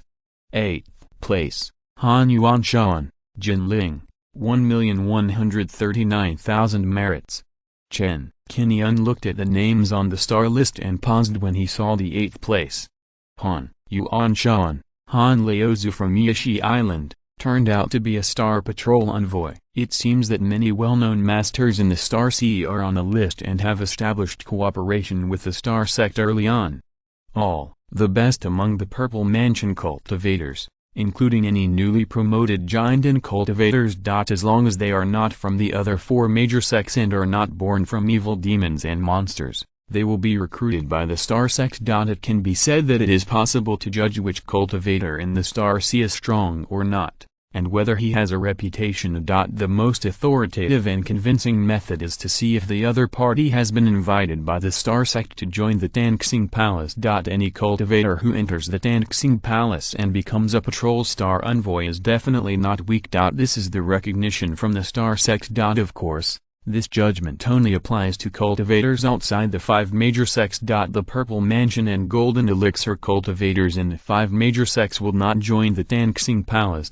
For example, Long Taifeng is not a true Xingzong cultivator. Instead, he was appointed by the Tanxing Palace and belongs to the management. He is a casual cultivator and has been relying on the Star Sect for cultivation over the years. The many masters on the star ranking finally gave Chen Qingyun a clear understanding of the overall strength of the Xinghai Zhuxian world.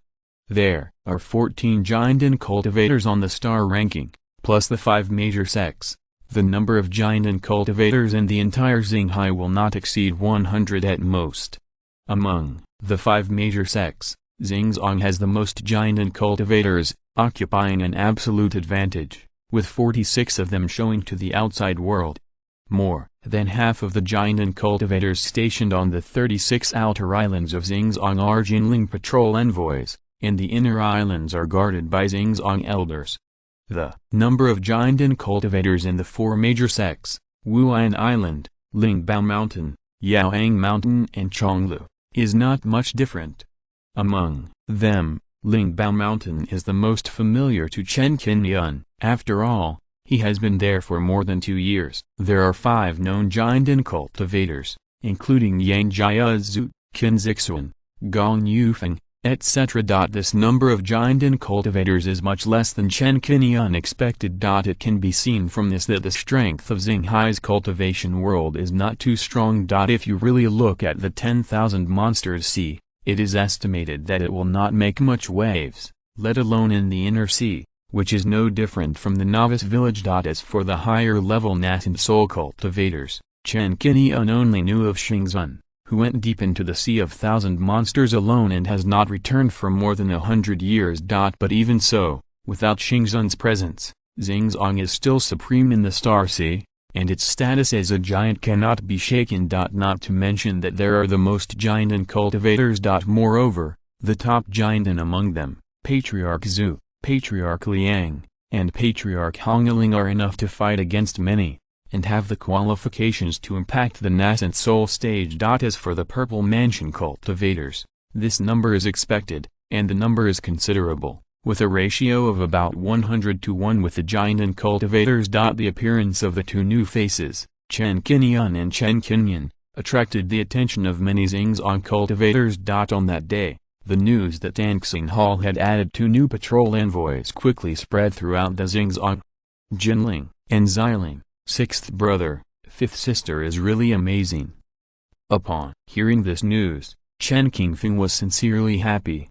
Many years ago, when we teamed up to fight the golden-winged mantis, my 6th brother had just established his foundation, and was full of energy and vigor.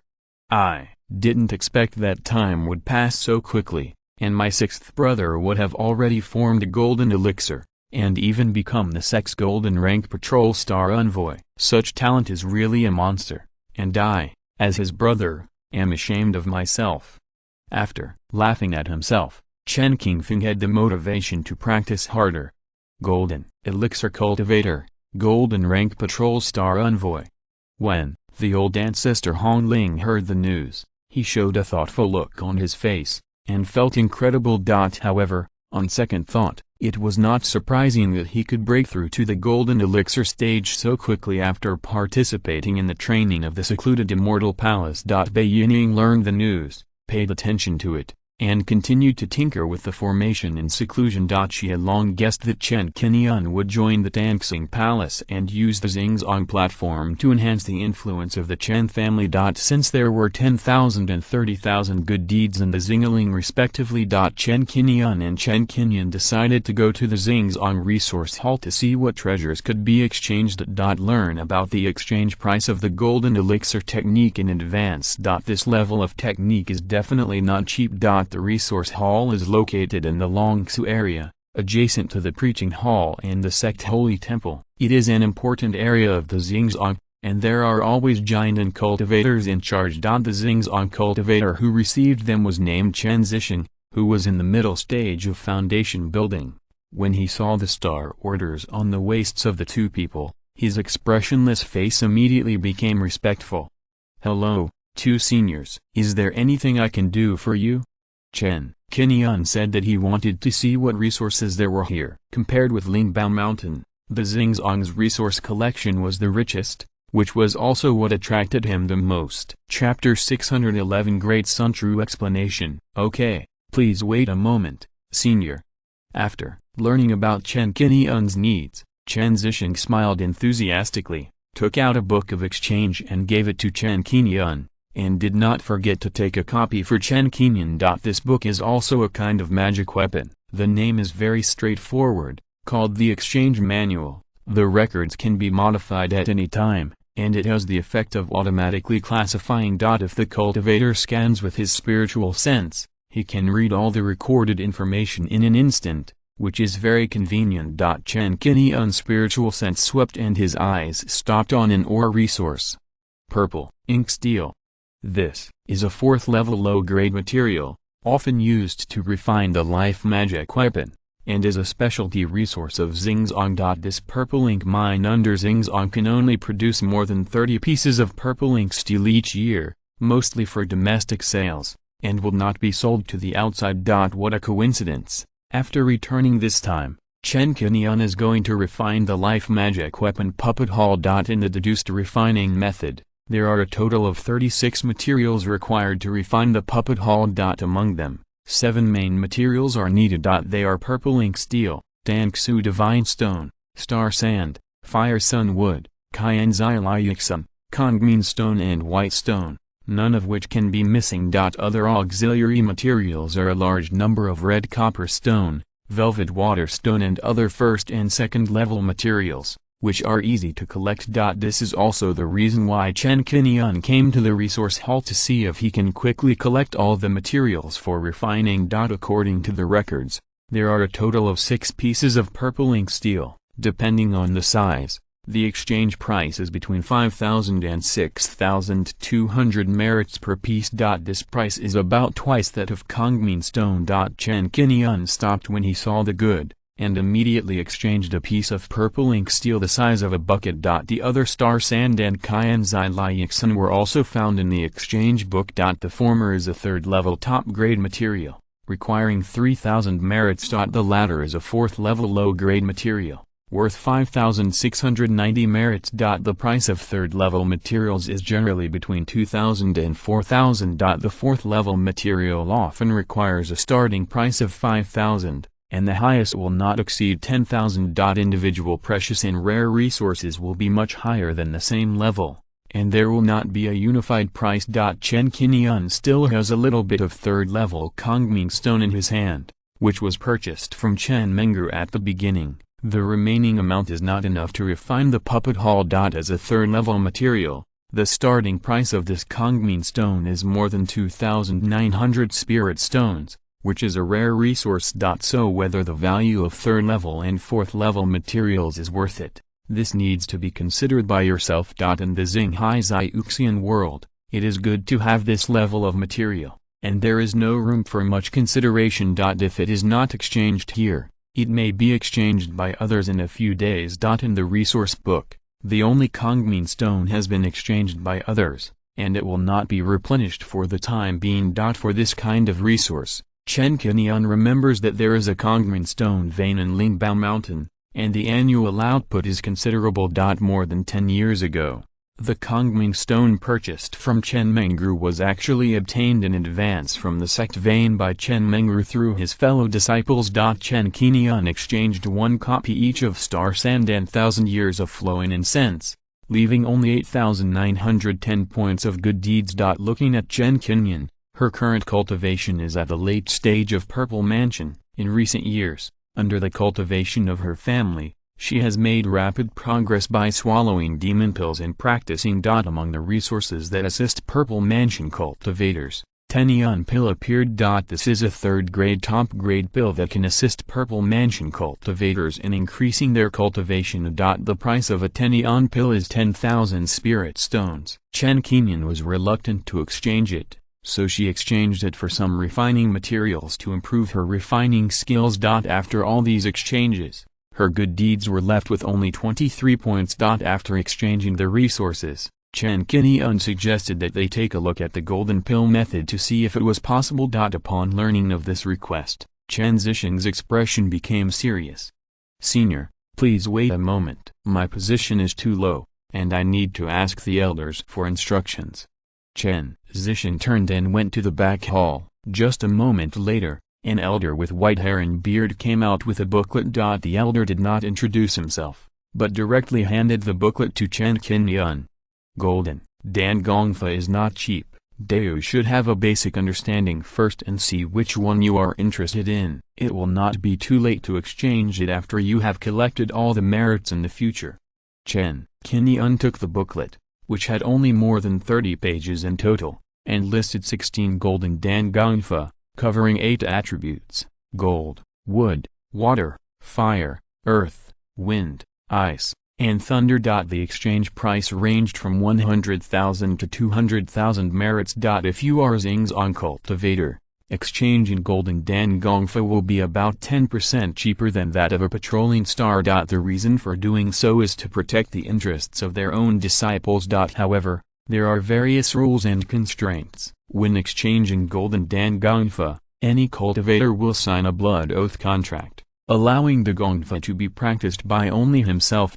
Even relatives and children, Dao companions cannot pass it on. The focus is on the Gongfa of the 2 attributes of fire and gold. After flipping through it for a while, Chen Qingyun was first attracted by a Gongfa and couldn't help showing a strange look.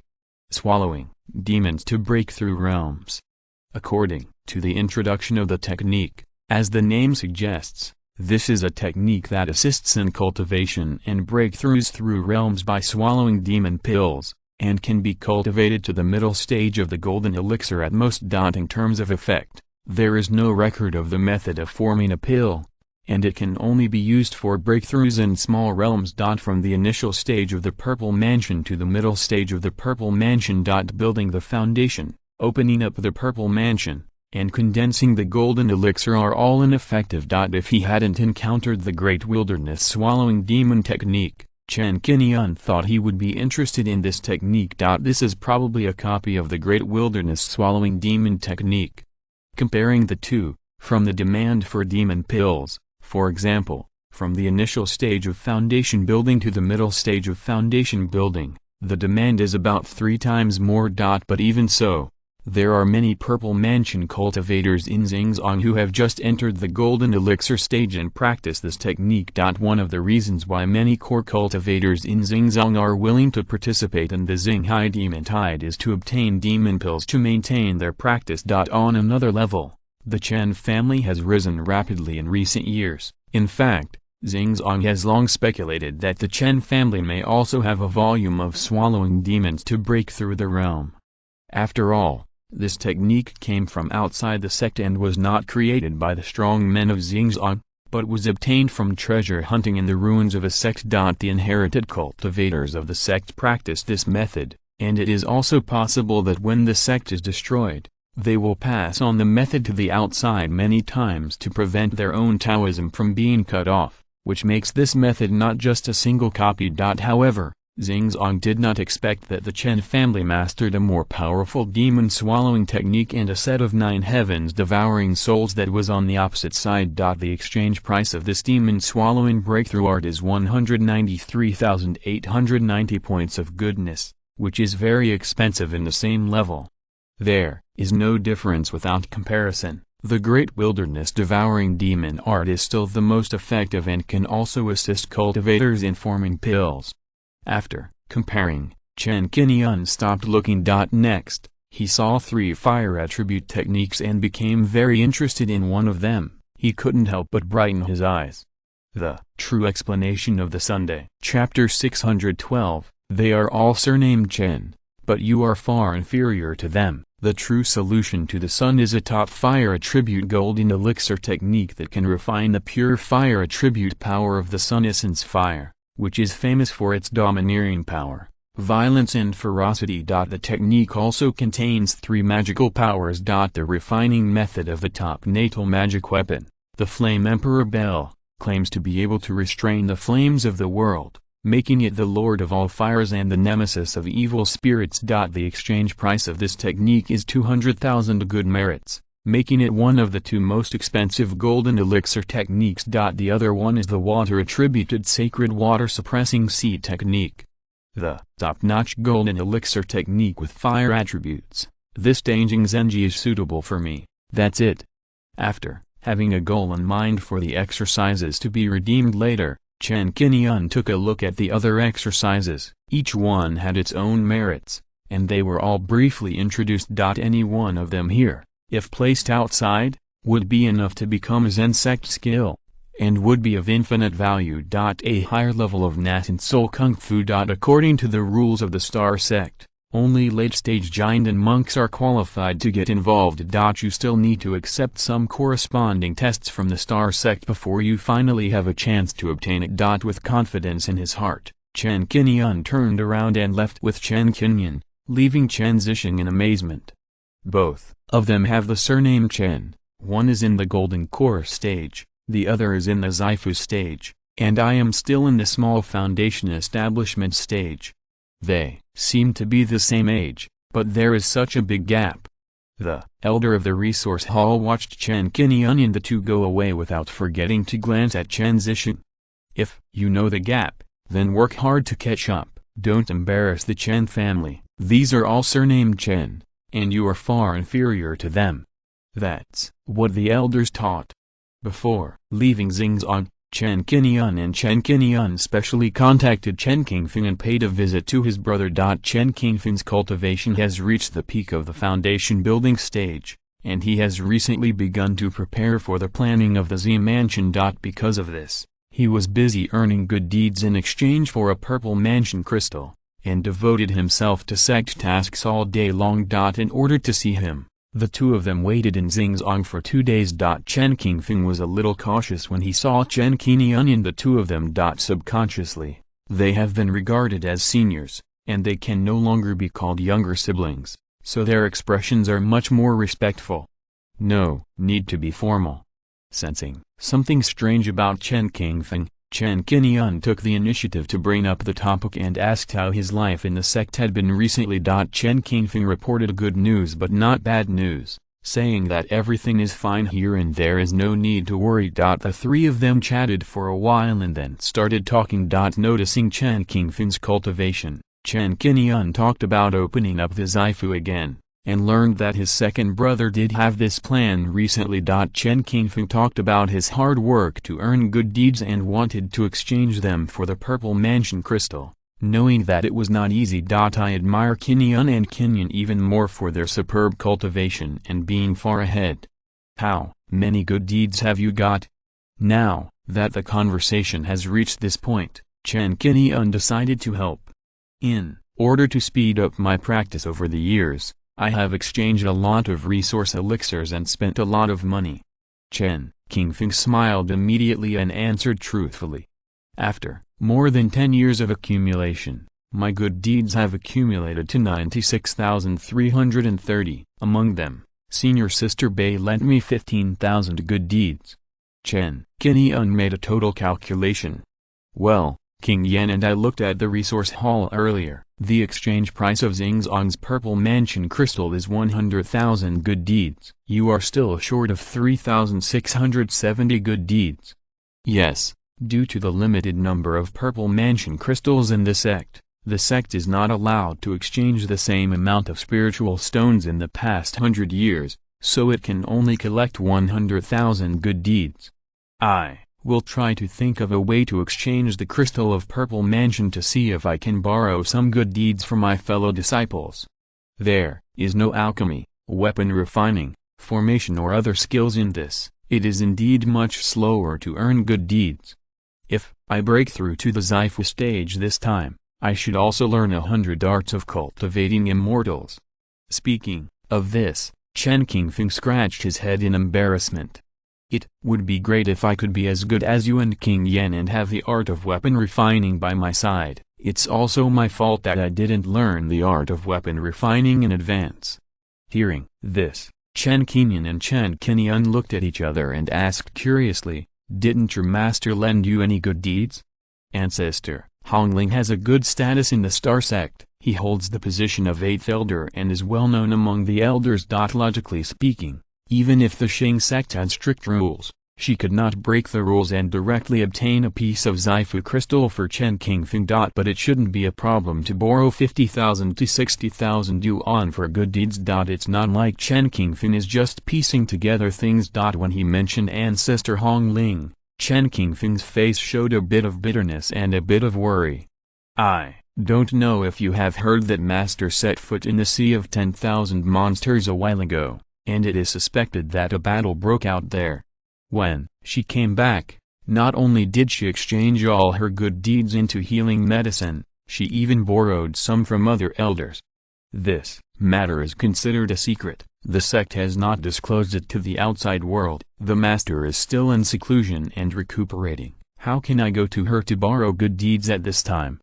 Although we know that there is danger in the Sea of 10,000 demons, there is no shortage of demon cultivators, and demon cultivators are causing trouble. But hearing this, Chen Qingyun still condensed slightly. Ancestor Hongling is ranked high among the golden elixir monks.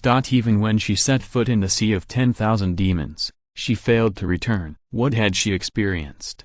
Regarding this issue, Chen Qingyun asked directly. The result was that Chen Qingyun himself was not clear. He only knew that the matter had been kept secret, and even his disciples were not aware of it. It was estimated that the Red Spirit Patriarch had encountered some difficult characters, and it was not easy to disclose it to the outside world. After he could not get any information, Chen Qingyun pondered for a while and decided to help his second brother open up the Purple Mansion as soon as possible. So he took the initiative to say, "I can lend you these 3,670 merits first."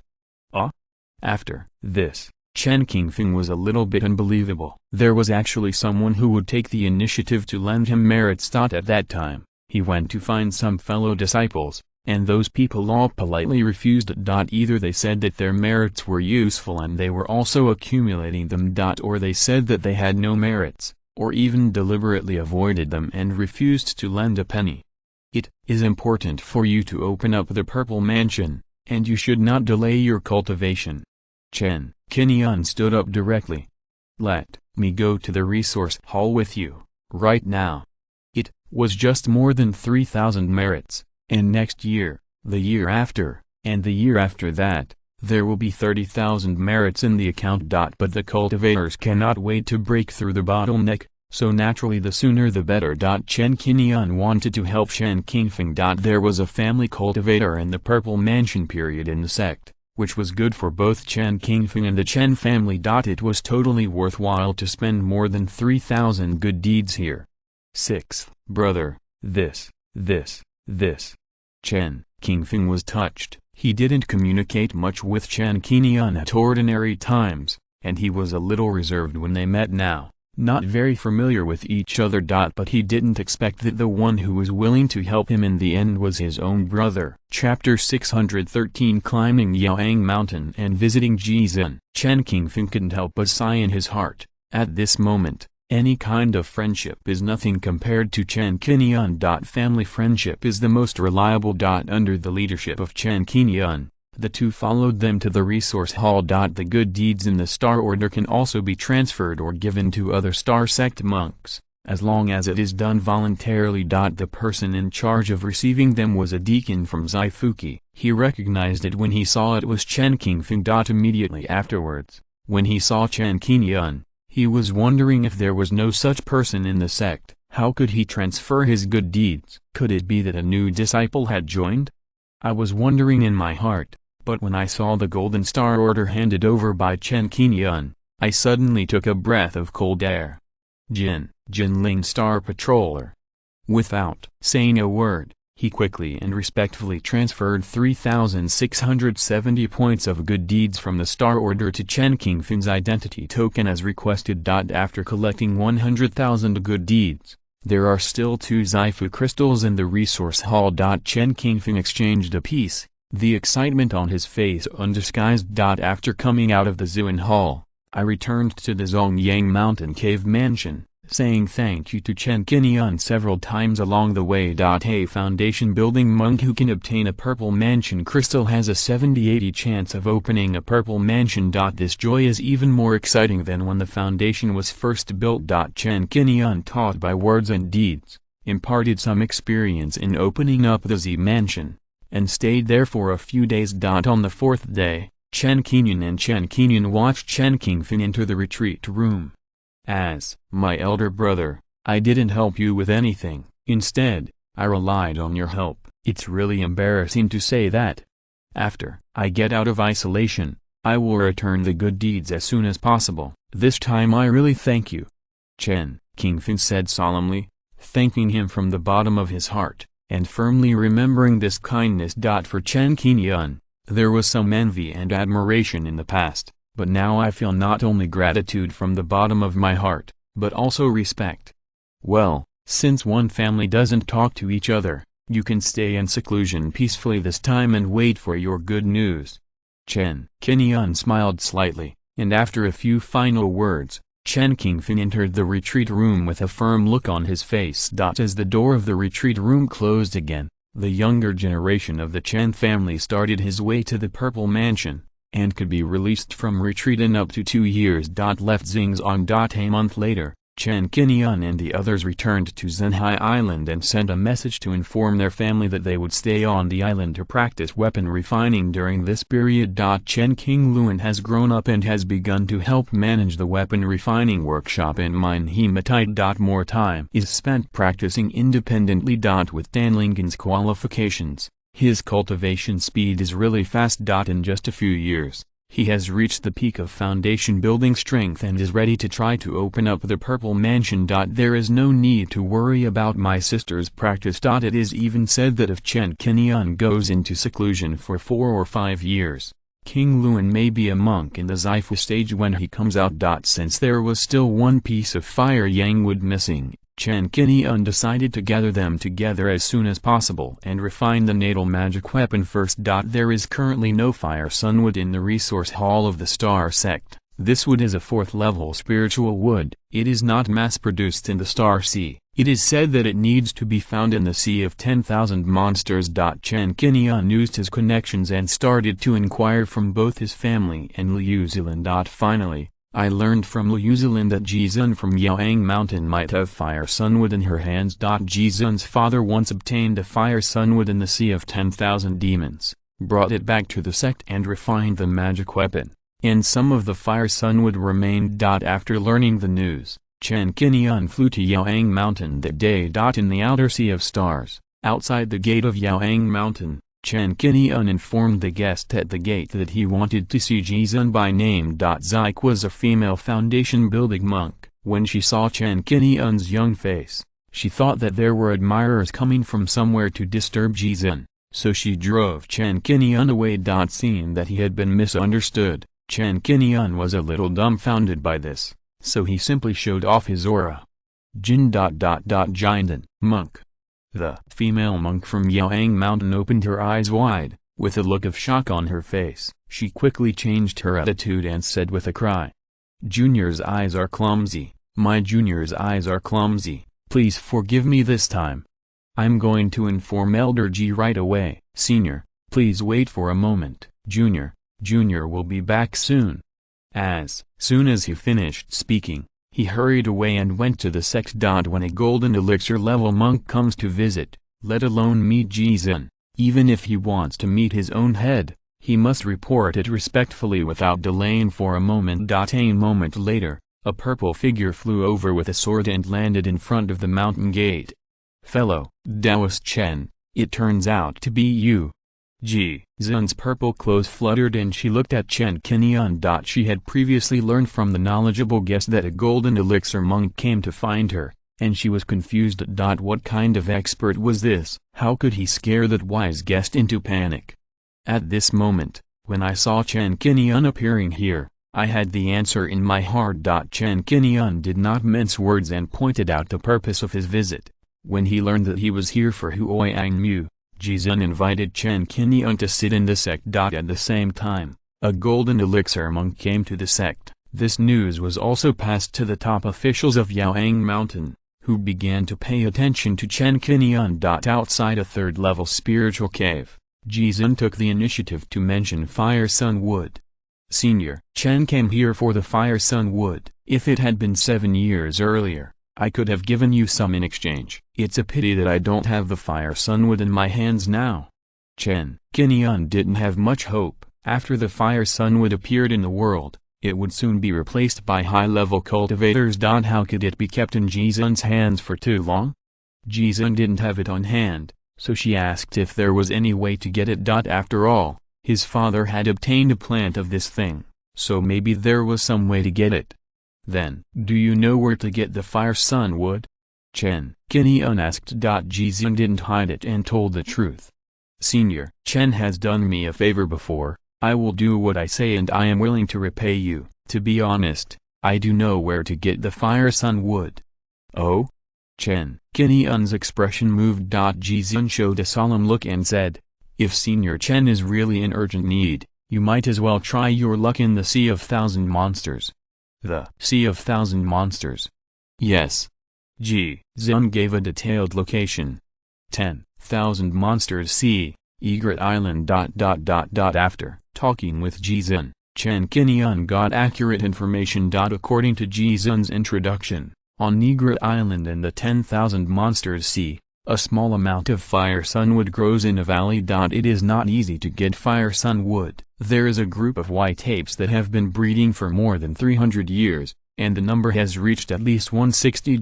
Among them, the White Ape King has already stepped into the level of the 4th level Demon King and can compete with the giant and cultivators of the human race. To get Fire Sun Wood, you must deal with this group of white apes. It is possible that you will have to fight. If you are listening to this novel on a channel other than Fanfic World, it means they downloaded and uploaded it without effort. We cordially invite you to visit our channel, Mundo Fanfic Novelist. There you'll find the original version of this story and you can explore many other novels of various genres. We are waiting for you to immerse yourself in a world of incredible novels. Chapter 614. The Power Structure of the Sea of Thousand Monsters. The construction of the puppet hall is imminent and cannot be delayed. In addition to the Fire Sun Wood, Chen Qingyun can't find other alternative materials for the time being, which is a necessity. In this case, he can only go to the Egret Island in person. Under the watchful eyes of the high-level officials of Yaoang Mountain, Chen Qingyun got up and said goodbye and left Yaoang Mountain before waiting for these high-level officials to come over to say hello and win over. With a map of the inner sea in hand, Chen Qingyun checked the detailed map of the 10,000 Monsters Sea and found that Egret Island is located in the south of the 10,000 Monsters Sea. Starting from Yaoang Mountain, taking the shortest route, sailing in a straight line all the way, you need to pass through the Yulin Islands and the Black Flood Dragon Sea and turn. Although Egret Island did not go deep into the 10,000 Monsters Sea. But from the outer Star Sea, the distance exceeds the location of the Dunshai Xianfu, and you have to go about 100,000 miles of sea. According to the information obtained from the Star Sect, Chen Qingyun has a very clear understanding of the 10,000 Monsters Sea. The size of the Wanyao Sea is 7 or 8 times that of the Xinghai Sea. It is in a huge circular shape, separating the Xinghai Sea from the Liling Sea, the Mermaid Sea and other seas. Looking down from the sky, it looks like someone has built a circle of thick walls around the Xinghai Sea. The difference is that this circle of walls is a vast sea with endless monsters. Compared with the Xinghai Sea, the Wanyao Sea is dangerous and chaotic, with scarce resources, few spiritual veins for cultivation, and lack of human order and protection. This mysterious sea area is currently divided and occupied by 3 major camps: monster cultivators, magic cultivators, and immortal cultivators. Most of the spiritual islands on the sea are the territories of immortal cultivators and magic cultivators. The deep and dark underwater world is ruled by many monster cultivators. The power structure of the entire Wanjiao Sea is the largest, with the monster cultivators on the seabed ranking first. The forces established by the magic cultivators and immortal cultivators only occupy a very small part of the resources here. It can be said that this is a paradise for demon cultivators, and more than 80% of the sea area is ruled by demon cultivators. Under the demon cultivators, there are hundreds of millions of demon beasts and sea beasts. While they become food for demon cultivators, they are also killed by demon cultivators and immortal cultivators and regarded as cultivation resources. Demon beasts are at the bottom of the food chain of the 10,000 demon sea. After reaching the purple mansion stage and opening up their spiritual intelligence, they are called demon cultivators. In other words, any demon cultivator is at least in the purple mansion stage. The higher the cultivation level, the closer to human form. Demon cultivators, immortal cultivators, and demon cultivators, these three camps are clear and distinct. I am at most a member of the immortal cultivators. Chen Qingyun sorted out the map of the 10,000 demon sea, and Xingzong recorded the pictures and texts, and the narration was particularly detailed. The 10,000 demon sea is currently divided by 5 major forces, just like the 5 major sects of Xinghai. The first is Tongshan Demon Sea, which is the base camp of the demon cultivators. The founder is an ancient demon from outside the domain, known as the strongest demon cultivator in the 10,000 demon sea and a top demon giant. This ancient demon from outside the domain has followers such as the Black Nether Demon Lord and the True Demon of Dry Bones. It can be said that he is surrounded by thousands of demons and is high above. The second is Penglai Fairyland, which is the holy land of the immortal cultivators and the only pure land in the 10,000 demon sea. The strength of the master of Penglai Fairyland is better than all the demon cultivators today. He once suppressed the ancient demons from outside the domain and made a great reputation, making all the demon cultivators dare not set foot in Penglai Fairyland. The third is the Black Dragon Palace. The palace master of this force is the blood of the ancient Black Dragon. He is known as the first master of the 10,000 demon sea. His strength is slightly better than the ancient demons from outside the domain and the master of Penglai Fairyland. He is the absolute overlord. The fourth is the Demon Ancestor Hall, which was established by 3 dragons. Because it rules over countless demon beasts, it has great potential and is the largest demon cultivator alliance. It was born to counter the Black Dragon Palace. The fifth is the Divine Water Palace. The owner of the palace is a divine beast, the sky-swallowing giant ape, who has a long life and a smart mind. It is the first demon cultivator force established and has a long heritage. Although the Divine Water Palace is the weakest of the 5 major forces, once the sky-swallowing giant ape is provoked and the sky-swallowing divine power is displayed, even the masters of the other 4 major forces are unwilling to fight. The Tongshan Demon Sea and the Penglai Immortal Realm are hostile to each other, and wars often break out. At the same time, they will hunt demon cultivators and compete fiercely. The other 3 demon cultivator forces have become the 3 supergiants of the underwater world. No one can shake them. They have dominated for thousands of years and each controls tens of millions of miles of sea. Whenever the immortal cultivators grow stronger, the Demon Ancestor Hall and the Divine Water Palace, led by the Black Dragon Palace, will collude to suppress the righteous path together. When the demon cultivators are strong, they will suppress the demons to maintain absolute rule and not give them the opportunity to grow. And under these 3 major demon cultivators, there are also subdivided forces to assist in the rule, similar to centralization. For example, the Demon Ancestor Hall has 12 caves under its jurisdiction, each of which is responsible for ruling a piece of water. There is also a ranking of strength between the caves, and finally they are all under the jurisdiction of the Demon Ancestor Hall. There are many such subordinate forces of demon cultivators, large and small, scattered all over the 10,000 demon sea, dominating one side, and it is regarded as a forbidden place for human beings. Even Yuan cultivators dare not set foot in it at will. These huge demon beast tribes have clear levels, and most of them are ruled and kept in captivity by powerful demon cultivators. The 10,000 demon sea can be called this, apart from the tens of thousands of demon beast races. The biggest reason is that it is the world of demon cultivators. Our human cultivators are not many in number, and the righteous and demon paths have to fight each other and consume themselves, which leads to not having much advantage in the 10,000 demon sea. After understanding the situation of the 10,000 demon sea, Chen Qingyun had a bottom line in his heart.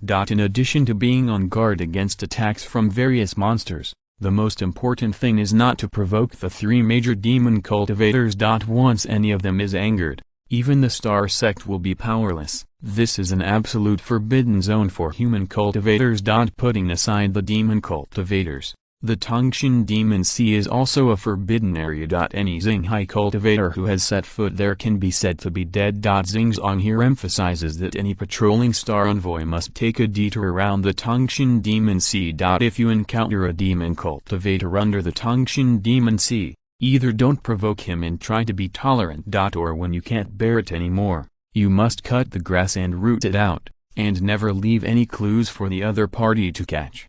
This Egret Island is far from the Tongshan Demon Sea. From a geographical point of view, the former is located in the southern part of the Star Sea, and the latter is located in the eastern part of the Star Sea. There is no need to worry about attracting demon cultivators. Just be more vigilant against demon cultivators and don't go deep into the underwater world. That day, Chen Qingyun made some preparations. Bringing Baoang and Jiuyu, a group of puppets with him, and making preparations, he began to sail alone on the Panlong, heading towards the Wanyao Sea. There is no time on the sea. When entering the Wanyao Sea, time flies, and it has been more than 3 months. Chapter 615 Whirlpool and the Mysterious Old Man. Relying on the navigation map, Chen Qingyun traveled carefully on the sea. Compared with following the 5 major sects to the Sea of Thousand Monsters a few years ago, if he encountered a 4th-level monster attack this time, he could only rely on himself to solve it. Along the way, even if he tried to hide as much as possible and moved forward at full speed, he would still be attacked by some monsters. These monsters were at the 1st and 2nd levels and were easily cleared. The 3rd-level monster cultivators had not appeared for the time being and would try to avoid them. The sea was boundless, and the blue sea was in sight. The sea and the sky were the same color, and there were almost no islands. All the islands on the sea were basically occupied by immortal cultivators or demon cultivators. If you rest on those islands at will, you will be regarded as an uninvited guest. You can imagine the consequences. If a cultivator cannot find an island to rest on when flying here for a long time, he is likely to run out of mana and fall into the sea and die.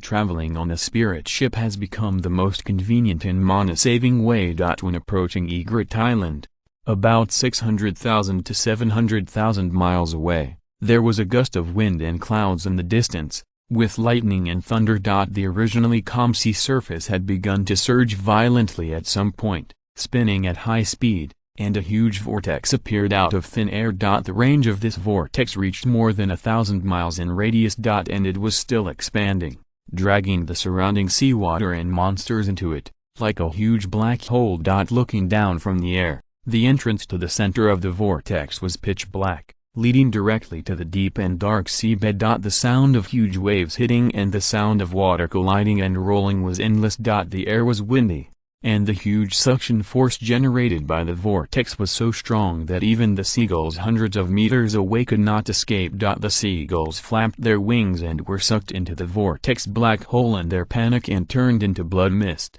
Whirlpool. Chen Qingyun raised his eyebrows slightly. The 3 major natural disasters in the Star Sea, sky wind, whirlpool and ghost fog. The first one has been experienced personally. By Link can also cast a small sky wind. Whirlpool and ghost fog are still only heard of. But the first time I set foot in the Sea of 10,000 Monsters alone, I actually encountered the legendary whirlpool. This whirlpool is so powerful that it affects the 2 forces of wind and water, and the seawater stirred by the world is reversed, turning the world upside down. Even if you look at it from a distance, thousands of meters away, You can only feel that there is still a suction force coming, which wants to pull people, even their souls, into it and crush them. The terrible thing about the whirlpool is that it will sweep a very large range and continue to expand the sweeping area. Once a monk is sucked in, he can't escape by flying with magic power alone, and can only watch himself being sucked in. Once you are deeply trapped in it, you will instantly turn into a ball of blood mist and merge into the sea, becoming the insignificant fine dust. The whirlpool was the only way to go. Chen Qingyun did not dare to take risks and had to retreat, leaving a safe distance of more than 5,000 meters. Even so, he still felt that he was being pulled forward, and even his magic power was being sucked out. This residual power was really terrible. If he had not retreated in time when the whirlpool expanded, if he had stayed in place without evacuating, the consequences could be imagined.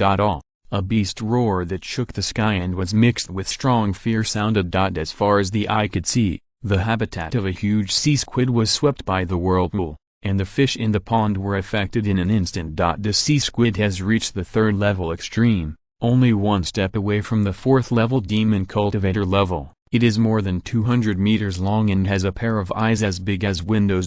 Facing the whirlpool, it instinctively felt the crisis coming, roared in fear, and fled madly to the deep sea outside, swimming in the sea, a huge shadow. But even so, it only struggled to swim a few dozen meters, and the next second it was restrained by the huge death suction force, and then pulled to the center of the vortex. Chen Qingyun only heard a roar of fear that resounded through the world. Then the flesh and blood exploded, mixed with the sound of surging sea water. The whole vortex was like a huge meat grinder, tearing the giant squid into pieces, and the blood dyed the sea red, and then returned to turbidity in the blink of an eye. It tore the 3rd level monster apart in a few breaths. Chen Qingyun was shocked by such terrible power. If this vortex continues to spread, it will obviously not be a problem to tear it apart and swallow an island. There are few islands in this sea area. It is difficult to see one after sailing for 10 days and half a month. Some are just a few small islands,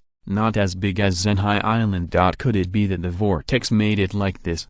Chen Qingyun had this idea. This is just a guess. There is a whirlpool blocking the way here, so it is not good to rush in arrogantly. Chen Qingyun can only take a long detour, and it is estimated that it will take 5 or 6 more days to cross this whirlpool sea area. Circumventing this thrilling whirlpool disaster, Chen Qingyun was cautious and did not dare to be careless. On this day, the whirlpool continued, and the scope of the sweep was gradually expanding, spreading to a small deserted island nearby. When Chen Qingyun was paying attention, he glimpsed from a distance on a mountain peak of the small deserted island around the whirlpool. There was an old man in plain clothes standing with his hands behind his back, looking down at the huge whirlpool in the sea, his robe fluttering in the wind. Judging from his age, the old man was at least over 100 years old, and did not show any immortal style, or elegant and easy-going air. At first glance, he looked ordinary,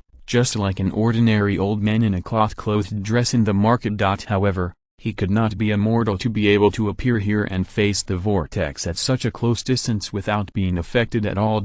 Sensing Chen Qingyun's gaze, the old man in cloth-clothed clothes slowly moved his eyes and glanced at Chen Qingyun with a calm expression. Even though they were far apart, at least 5 or 6 kilometers away. But it was this ordinary look that immediately made Chen Qingyun feel horrified. What's going on? Chen Qingyun was also shocked by his own reaction. Because the first impression the old man in cloth-clothed clothes gave him, his body's subconscious told him that the other party's cultivation realm far exceeded his. Chen Qingyun couldn't describe how profound it was. But it definitely surpassed the nascent soul stage. This person is an almighty being. Biting his tongue and forcing himself to calm his thoughts, Chen Qingyun didn't dare to look at him again. He saw the other person flying away from the corner of his eye, and disappeared in the blink of an eye. For the old man in plain clothes, Chen Qingyun was no different from the stones, flowers and plants on the land. It was so ordinary that he just took a look and ignored it. An overseas cultivator, Chapter 616, Misty Formation. White Tape King. After sailing for so many days, It was the first time I saw a human cultivator in the Sea of Thousand Monsters. I didn't know where he came from. Was he a transformed monster or an unfathomable demon cultivator? Chen Qingyun deeply realized that there were definitely hidden dragons and crouching tigers in the Sea of Thousand Monsters. The demon cultivator hidden in the seabed was definitely more terrifying than the monsters. The appearance of the old man in plain clothes was just a small episode for Chen Qingyun, and he would soon stop paying attention to it. Until 9 days later, the whirlpool, a huge killing machine, stopped. The sea area it swept had expanded to more than 1,000 miles in radius. Countless monsters were swallowed and torn into pieces on more than a dozen small islands along the way. As the whirlpool subsided, the sea surface returned to calm again, as if nothing had happened. Only the monsters and islands in one sea area were cleared, confirming the traces of the whirlpool. In the Sea of Thousand Monsters, whirlpools often appear, clearing the demon cultivators on the seabed to a certain extent, which is a way for nature to maintain natural balance. 2 months later, following the instructions on the map, Chen Qingyun braved the wind and waves and finally arrived at Egret Island. This is a small island with lush vegetation and a layer of light white mist covering the island. Looking around, you can vaguely see the towering trees growing on the island, but the more detailed scenes are invisible. According to Jizhen, Egret Island was originally the territory of a third-level spirit beast, Egret Beast, and was later invaded and occupied by a group of sea white apes. This group of white apes has been breeding here for 200 or 300 years. The scale of the tribe is not small. It is estimated that it will not be so easy to obtain Hunyuan wood. This time, it is inevitable to confront the demon cultivators. I don't know what methods the demon cultivators here have, and how much difference they have from the demon beasts. Chen Qingyun took off, put away the ban log, and approached Egret Island. Giant cultivators do not need to rely on magic weapons to fly in the air. When they approached the island, they looked closely and found that the white mist on the island was regular and not naturally generated, but derived from a formation. Strange, how could there be a formation on an island occupied by demon cultivators? Do these demon cultivators know formations? With doubts in his mind, Chen Qingyun spread his spiritual sense to cover the entire Egret Island and tried to explore it. After a while, he had a clearer understanding of the situation on the island. The vegetation on Egret Island is dense and full of rich water and wood spiritual energy. After a careful investigation, the spiritual sense went deep into the ground and it was intuitively felt that a second-level water and wood spiritual vein was born nearly 100 meters underground. Most of the spiritual veins in the world are universal spiritual veins. That is, any cultivator can absorb the spiritual energy of the spiritual vein for cultivation. There is no problem of attribute rejection or restraint. And spiritual veins are actually subdivided. For example, some niche spiritual veins, water spiritual veins, fire spiritual veins, wood spiritual veins, etc. This kind of niche spiritual veins can only achieve the best effect when cultivators with corresponding spiritual root attributes practice in them, and can achieve twice the result with half the effort. The dual attribute spiritual veins are very rare. The place where the water and wood spiritual veins are located is often a paradise for plant reproduction, and there is a higher probability of the birth of water and wood spiritual objects. It seems that the birth of spiritual wood such as Hunyuan wood here is still very likely to be adapted to local conditions. In this resource-poor Wanjiantu, if you can own such a spiritual vein island, you really can't do it without some strength if you want to protect it. In addition to the spiritual veins, there is another outrageous point. This fog array is actually maintained by this group of white apes. The 16 array nodes are deep in the underground water and wood spiritual veins, and the position of the array is guarded by a white ape in the foundation building period. This is the first time that Chen Qingyun has seen a monster set up a formation and then operate it afterwards. Such wisdom is no less than that of human cultivators, and it has escaped the characteristics of monsters being dull and only instinctively rushing or escaping. No wonder Jizhen emphasized it at the beginning. The white apes on this island may be able to understand the human language and perform some simple magic. They know how to fight in a team and have a kind of military discipline, so they must act carefully. Maybe there will be a demon cultivator among the white apes. The majority of the island is composed of hills, with various plants growing on them. There are small sandy areas around the coast. Near the center, there are small hills that form a valley covering an area of more than 3,000 meters, where the white apes breed. As the divine scent swept through the valley, in addition to discovering 3 fire sun trees, this action also alarmed the white apes above the 3rd level. With the roar of the 2 3rd-level high-quality white apes, the news quickly spread that there was a peeper, and more white apes began to be on guard and gathered. This battle is inevitable to attack violently. This mist formation is not a decoration. A slight contact can trigger the formation induction and alarm the group of demon beasts. Chen Qingyun simply did not hide it and directly used Bawang, summoned the suspended soul-slaying sword, and launched an attack on the formation. Boom! With the strength of the middle stage of the golden elixir, this sword came down from the sky and instantly opened a hole in the mist formation, which was more than 10 meters long. Chen Qingyun flew into it, and Bawang followed his thoughts and became another body, breaking through the air and flying towards the valley, turning into a stream of light in the air. The formation was broken by a sword. Although it did not collapse, it had a strong self-healing ability and quickly healed the crack. But this kind of power still caused panic among the white apes. Human. You are very brave.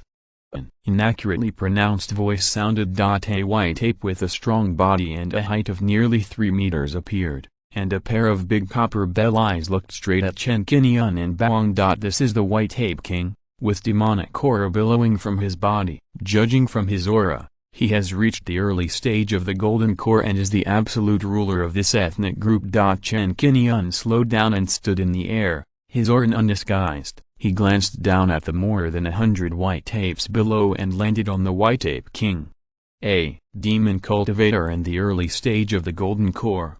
In the sea of 10,000 demons, demon cultivators are easy to distinguish, as long as they have the strength of the Xifu stage. The rest of the people below the Xifu stage are called monsters and are food for monster cultivators. This White Ape King can really speak human words. Now that communication can be achieved, it will be easier to handle, and maybe there will be no need for a big fight. Bawang was hanging in the air next to him, and the hanging spirit-slaying sword in front of him was hanging straight down, emitting an astonishingly sharp sword energy, causing many white apes to panic and feel suppressed by the huge sword energy. Looking at the White Ape King, Chen Qingyun looked calm and said calmly, "This time, I am only here for the Huanyuan."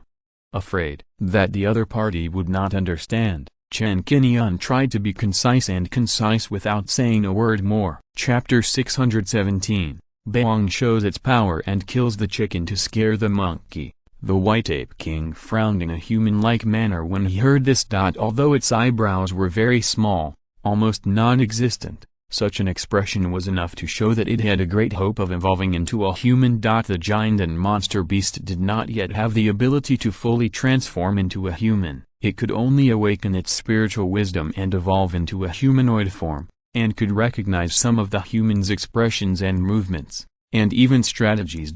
Hearing Chen Qingyun's intention, the White Ape King snorted coldly and did not respond with any words. Instead, he picked up a huge rock beside him and threw it at Chen Qingyun. The habit of monkeys to throw stones and debris at people is still retained in the White Ape. The stone was 50 or 60 meters in size, and it was thrown under the blessing of great force, making a whirring sound of breaking through the air. Throwing stones when angry. Chen Qingyun laughed it off, and the aura on his body swayed, and he only spread out with the momentum of the giant and shattered the thrown stone at once. At the same time, many white apes below followed suit. Many of them could not fly, so they picked up stones, dead branches, broken wood, monster bones, etc. on the ground and swarmed towards Chen Qingyun and Bawang.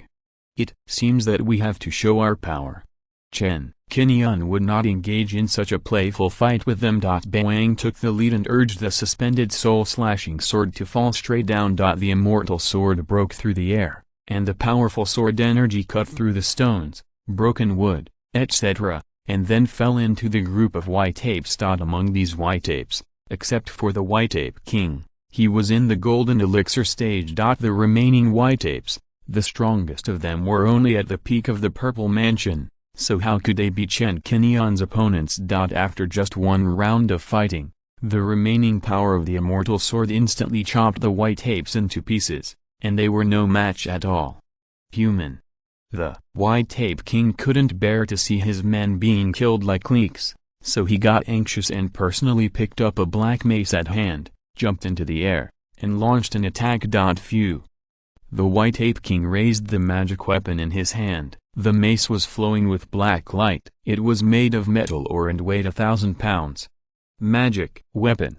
Feeling that the other party had used a magic weapon, Chen Qingyun's eyes condensed. He did not choose to resist head-on, but relied on the Taoist robe to teleport. After teleporting more than 10 meters, Chen Qingyun appeared on the right side of the White Ape King. At this time, he looked at the White Ape King again, and his eyes showed interest. First, a fog formation was set on the island. This formation was definitely not made by the other party. It may have been set up with the help of a certain cultivator. This is unusual. What's even more strange is that the other party also knows how to maintain the formation and cover this spiritual island like a cultivator. Then he could speak human language and communicate in a simple way, and finally he had a magic weapon. From all these signs, this White Ape King is not simple, and there are some tricks that he has not discovered yet. With this in mind, Chen Qingyun did not plan to kill him for the time being, but first killed him to scare the monkeys and establish his prestige. Under the performance of Thousand-Star Sword Art,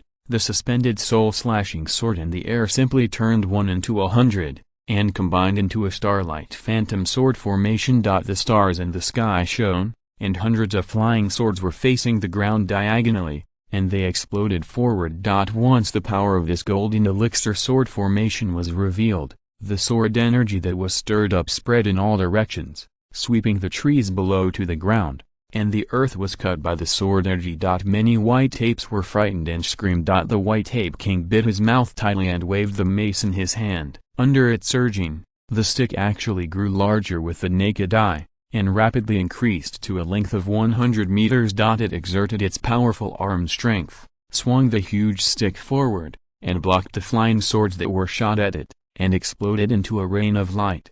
Huh?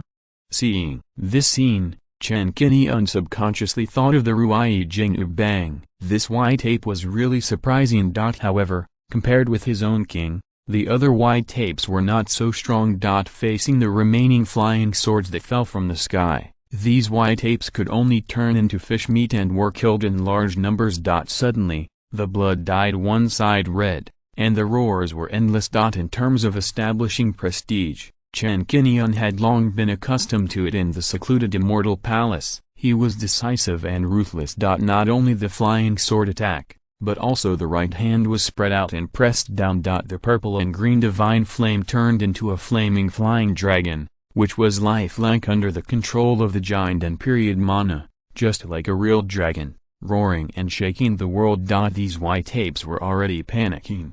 Their formation was broken, and their morale was greatly reduced. At this time, facing the purple-green fire dragon again, they were defeated in an instant. Half of the white apes were set on fire and rolled on the ground. In just a blink of an eye, more than 30 white apes were killed. The White Ape King was still more beastly, waving the mace in his hand and hitting Chen Qingyun fiercely. When the mace was still dozens of meters away, a strong gust of wind swept over, and a large shadow followed and moved on the ground. Chen Qingyun naturally would not take it head-on, and still dodged with the Xuayu Taoist robe. Rumble, the mace hit a small mountain on the side, exploding with a rumbling vibration. The entire 100-meter mountain was broken in half, and the whole thing collapsed with a bang, and dust filled the sky. The Golden Core Demon King took action and shattered a 100-meter mountain with one blow. This was as easy as pie. This was the first time that Chen Qingyun participated in actual combat with the cultivation level of the Golden Core stage. He did not underestimate the enemy. He asked Baoang to stay aside and focused on controlling the hanging soul-slaying sword. Baoang is his clone,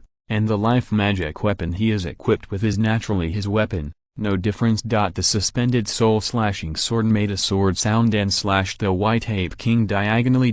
With a clang, the sound of metal collision rang out. The White Ape King swung the mace and slammed it hard on the suspended soul-slashing sword, thinking that it would break the immortal sword. But the great difference between the magic weapons was vividly reflected at this moment. The mace was cut in two at the contact point. This top-grade magic weapon was no match for the power of Chen Qingyun's sword. The White Ape King did not understand the difference between the magic weapons. Seeing this, he realized that he was not Chen Qingyun's opponent, and immediately evacuated decisively, summoning his men to run towards the depths of the valley. Run? This was just the beginning of the warm-up, and the opponent fled without a fight before he had won. It was so straightforward. Chen Qingyun stepped out in the air step by step, but he had no intention of chasing. There were still white apes struggling on the ground, and more followed the White Ape King to retreat quickly. Chen Qingyun landed beside the 3 firewood trees, and saw that 2 of the 3 spiritual trees had grown mature and reached a height of 16 or 17 meters. The other one was still half a person's height and was still in the seedling stage, not suitable for picking. Chen Qingyun was not polite. According to his needs, he took an adult firewood tree and put it into the storage ring. After getting the spiritual wood, although this island was a little strange, Chen Qingyun did not want to explore it more. It's better to withdraw first than to worry about more. Just as he was about to leave, at this moment, a scolding suddenly came from the depths of the valley in the distance. Humphrey, you are so brave. Chapter 618. When the snake cave, in the depths of the valley in the distance, a black light suddenly broke through the air, and when it was close to 100 meters, it was suspended in the air. The black light dissipated, and a strange old man in his 80s or 90s, wearing an old gray robe, with a thin figure, appeared. This person narrowed his eyes and stared at Chen Qingyun with interest, making a weird sound. "Tsk, tsk, I thought someone disturbed my cultivation. How could it be a little kid who is still wet behind the ears? He, I haven't eaten the flesh and blood of a cultivator for a long time. This time you delivered it to my door, which just satisfies my appetite." The weird old man scratched his scalp with his hand while speaking, as if his hair was itchy because he hadn't washed it for too long. His gray robe was also tattered, he had no shoes on his feet, and he carried a huge pair of scissors on his back. As a giant and cultivator, his dress was very weird. In the secular world, this was not much different from a street beggar. Chen Qingyun had no intention of making an enemy at random. While looking at him, he tried to find out the other party's origin. "Who are you?" Before coming here, I had never heard from Jizun that there were cultivators on this island, and a giant and cultivator like this. When I used my spiritual sense to explore this island before, I did not find the other party's existence. There is a problem here. Is the other party the owner of this island? You injured my men and pulled out a fire sun tree. Now you don't kneel down and beg for mercy when you see me, but ask me who I am? The gray-robed old man sneered and was not easy to talk to. Suddenly, his face showed a cruel look. "You are really blind. I will peel off your skin today and eat you alive." As soon as the voice fell, he raised his right hand, and a black rope shot out from his sleeves, and bound Chen Qingyun. The low-grade life magic weapon, the dragon-catching rope. The rope was extremely flexible after it was stretched out, and it was wrapped around in the blink of an eye. The fight started as soon as they disagreed. Chen Qingyun's eyes turned cold, and he summoned the thunderbolt sword to hit the rope, holding it in mid-air. The gray-robed old man was confident of his strong magic power. He grabbed the root of the dragon-catching rope with one hand and swung it hard, changing his attack method. The rope was as flexible as a black snake, and it wrapped around the hilt of the thunderbolt sword, trying to drag it back into his pocket. Seeing this, Chen Qingyun decisively summoned the hanging soul-slaying sword, and slashed at the dragon-catching rope with one sword, cutting it in half at a glance. Middle grade live magic weapon? The magic weapon was cut off, and its power was greatly reduced. The gray-robed old man's face changed. He dared not underestimate the enemy again, and quickly took back the 2 ropes. "If you destroy my magic weapon, I will cut you into pieces. He pulled out the big scissors behind him, injected magic power, and the blades opened and closed, like two overlapping sickles of a god of death, and cut Chen Qingyun's body fiercely. Before the big scissors approached, Chen Qingyun felt a strange breath. The big scissors had a strange shape, like a pair of front fangs of an insect, and there was also a shadow of a monster floating on this magic weapon. Spirit magic weapon.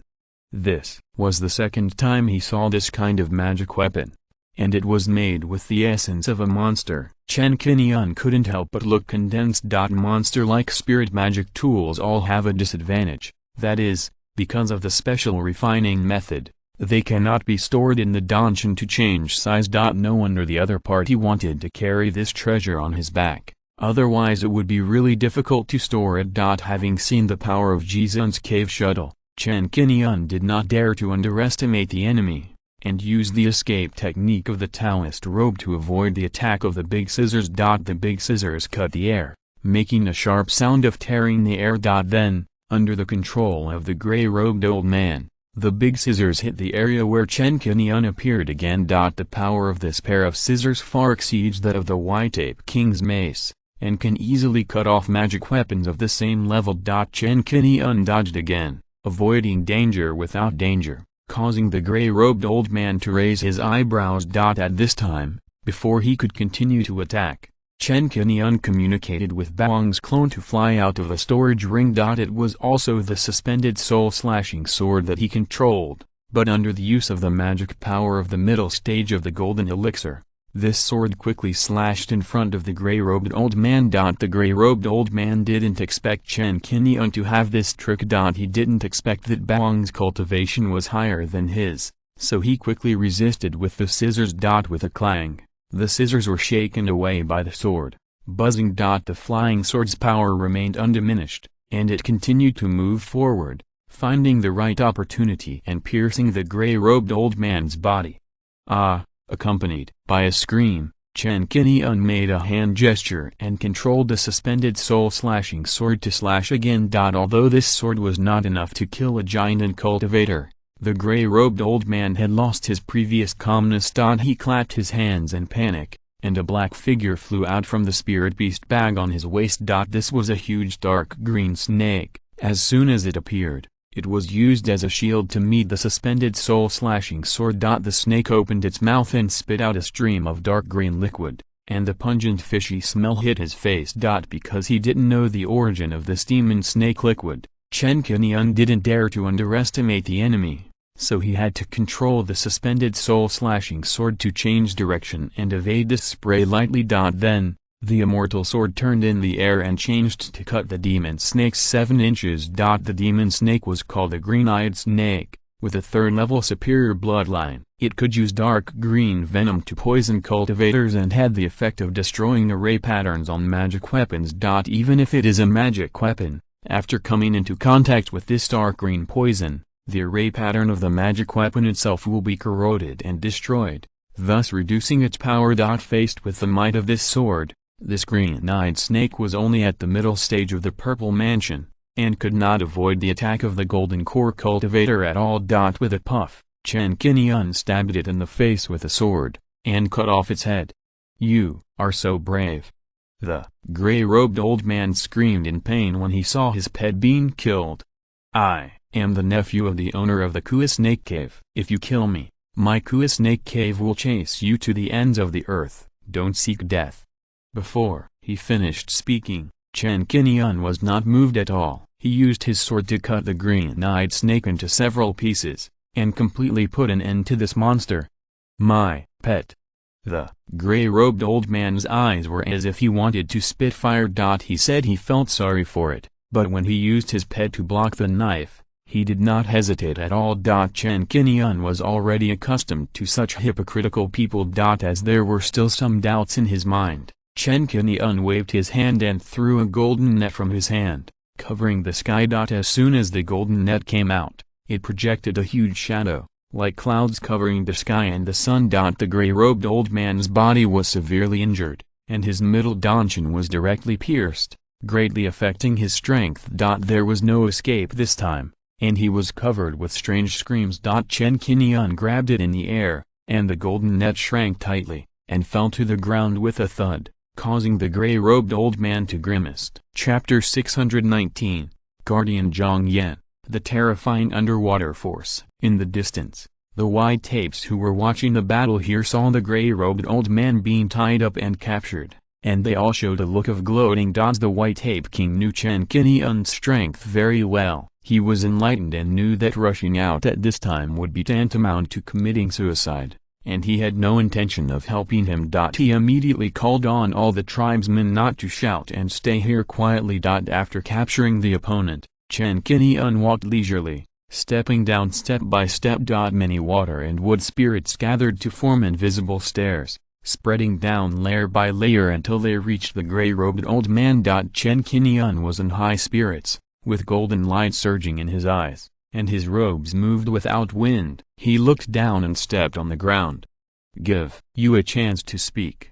The golden wire net relaxed a little, and the suspended soul-slaying sword floated above the gray-robed old man's head. With just one thought, he could put an end to this giant and cultivator. Not only that, Baong stood beside Chen Qingyun. His expression remained indifferent, so cold that people felt a strong sense of fear. The gray-robed old man was also a famous giant and who had fought for his reputation. At this level, he knew what stupid things he could not do. He twitched the muscles on his face and immediately changed his attitude. He showed a playful smile and said with a unique accent, "Fellow Taoist, you are so good. I admire you, Zhang Yan." "Fellow Taoist, since you and I are both cultivators of the 10,000 monsters, see, we were born in this world and survived in the cracks between the demon cultivators and the demon cultivators. It's really difficult. It's better to avoid internal fighting and killing each other." Cultivators? The cultivators of the 10,000 monsters usually live within the scope of Penglai Fairyland. Although those who occupy the spiritual islands in various places to practice are mainly casual cultivators, their strength is not weak, at least starting from the giant stage. If this old man is a cultivator, how could he collude with a demon cultivator? Shouldn't they be enemies? Chen Qingyun did not comment, and did not intend to reveal his origins, nor did he intend to find out the origins of the Kui Snake Cave from the other party at this time. He changed the subject and asked, "Is this island yours?" Zhang Yan was a little hesitant when he heard this. He just found a reason and answered, "In recent years, I have been living on this island and practicing in seclusion. I have not destroyed the spiritual veins here. I am honest and abide by the rules." In fact, when he discovered this spiritual island 16 years ago and found the water and wood spiritual veins and the fire and sun wood, and a group of white apes on the island, he had the idea of occupying it. So much so that he later revealed his identity as the guardian of the Kui Snake Cave, shocked the group of white apes, opened a cave on the island, and began to practice with the help of the water and wood spiritual veins. 16 years have passed, and during this period, no cultivator has set foot on the island. Now seeing Chen Qingyun coming, and not knowing where he came from, he couldn't help but wonder, could this island belong to Chen Qingyun? So, no one dared to say anything, for fear of saying the wrong thing. Judging from the other party's answer, he didn't firmly admit that the island was his, which meant that he had robbed it temporarily. What is the truth? We will know after interrogation. Chen Qingyun was not soft-hearted at all, and took out a 4th-level God-asking talisman. Ask the God-asking talisman. As soon as he saw the God-asking talisman appear, Zhang Yan's expression suddenly changed. "Senior, if you want to know anything, just ask me, I will tell you everything. Don't take this thing." Before he finished speaking, Chen Qingyun hit him with the God-asking talisman. This thing was given by Xingzong, and it can work on early giant and cultivators, and can ask up to 10 questions. With the help of the God-asking talisman, Chen Qingyun took the brunt and asked the most critical question. "What is your relationship with Ji Yuquan and his wife?" Ji Yuquan is Jizun's father, a giant and ancestor of the sect, and has a high status in Yaoang Mountain. Since I learned about the secret island from Jizun, then, to deal with the cultivators who appeared on Negrit Island, We must find out their origins. Don't kill Jiuquan's friends or relatives by mistake and bring trouble upon yourself. I don't know Jiuquan and his wife. Zhang Yan shook his head and replied. Chen Qingyun no longer had any scruples and asked the second question. Among the three parties of demon cultivators, magic cultivators, and immortal cultivators in the Wanjiantu, which category do you belong to and what is your name? I am a demon cultivator, named Zhang Yan. I guessed that the other party was a demon cultivator, or an immortal cultivator, not a demon cultivator, because the other party showed a human form and did not have the appearance characteristics of a demon beast. Now that the answer was asked, Chen Qingyun couldn't help but frown. A demon cultivator in the giant stage can completely transform into a human image. How can this be done? Generally speaking, only demon beasts in the Yuanying stage can completely transform into human form, and it is difficult for ordinary people to distinguish the true from the false. Out of doubt, Chen Qingyun asked. More than 60 years ago, I saw a colorful seaweed on the seabed. After eating it, I completely transformed into a human form and opened my spiritual wisdom. Soon after, I successfully promoted to the Golden Core stage and became the guardian of Kuish Cave. Zhang Yan answered honestly, briefly describing his experience of completely transforming into a human. It seems that he ate the transformation grass. This transformation grass is a 5th level spiritual medicine. Any monster beast that eats one can open its spiritual wisdom and transform into a human. This monster cultivator is really lucky. What is your true form? Ink ring octopus. Chen Qingyun asked several questions in succession. What forces Kuish Cave? There are 6 caves under the Demon Ancestor Palace, and Kuish Cave is one of them, ranking 3rd among the 6 caves. Tell me more about it. Kuish Cave controls an area of 800,000 miles of sea. It consists of a cave master and 2 deputy cave masters, with 200,000 demon cultivators under its command, and is controlled by the Demon Ancestor Palace. The Cave Master and Deputy Cave Master are both in the Nascent Soul stage, and many other demon cultivators are in the Purple Mansion stage and the Golden Core stage. I am the bloodline of the Deputy Cave Master Zhang Yuan, his 3rd nephew, and one of the 11 guardians of Kuish Cave.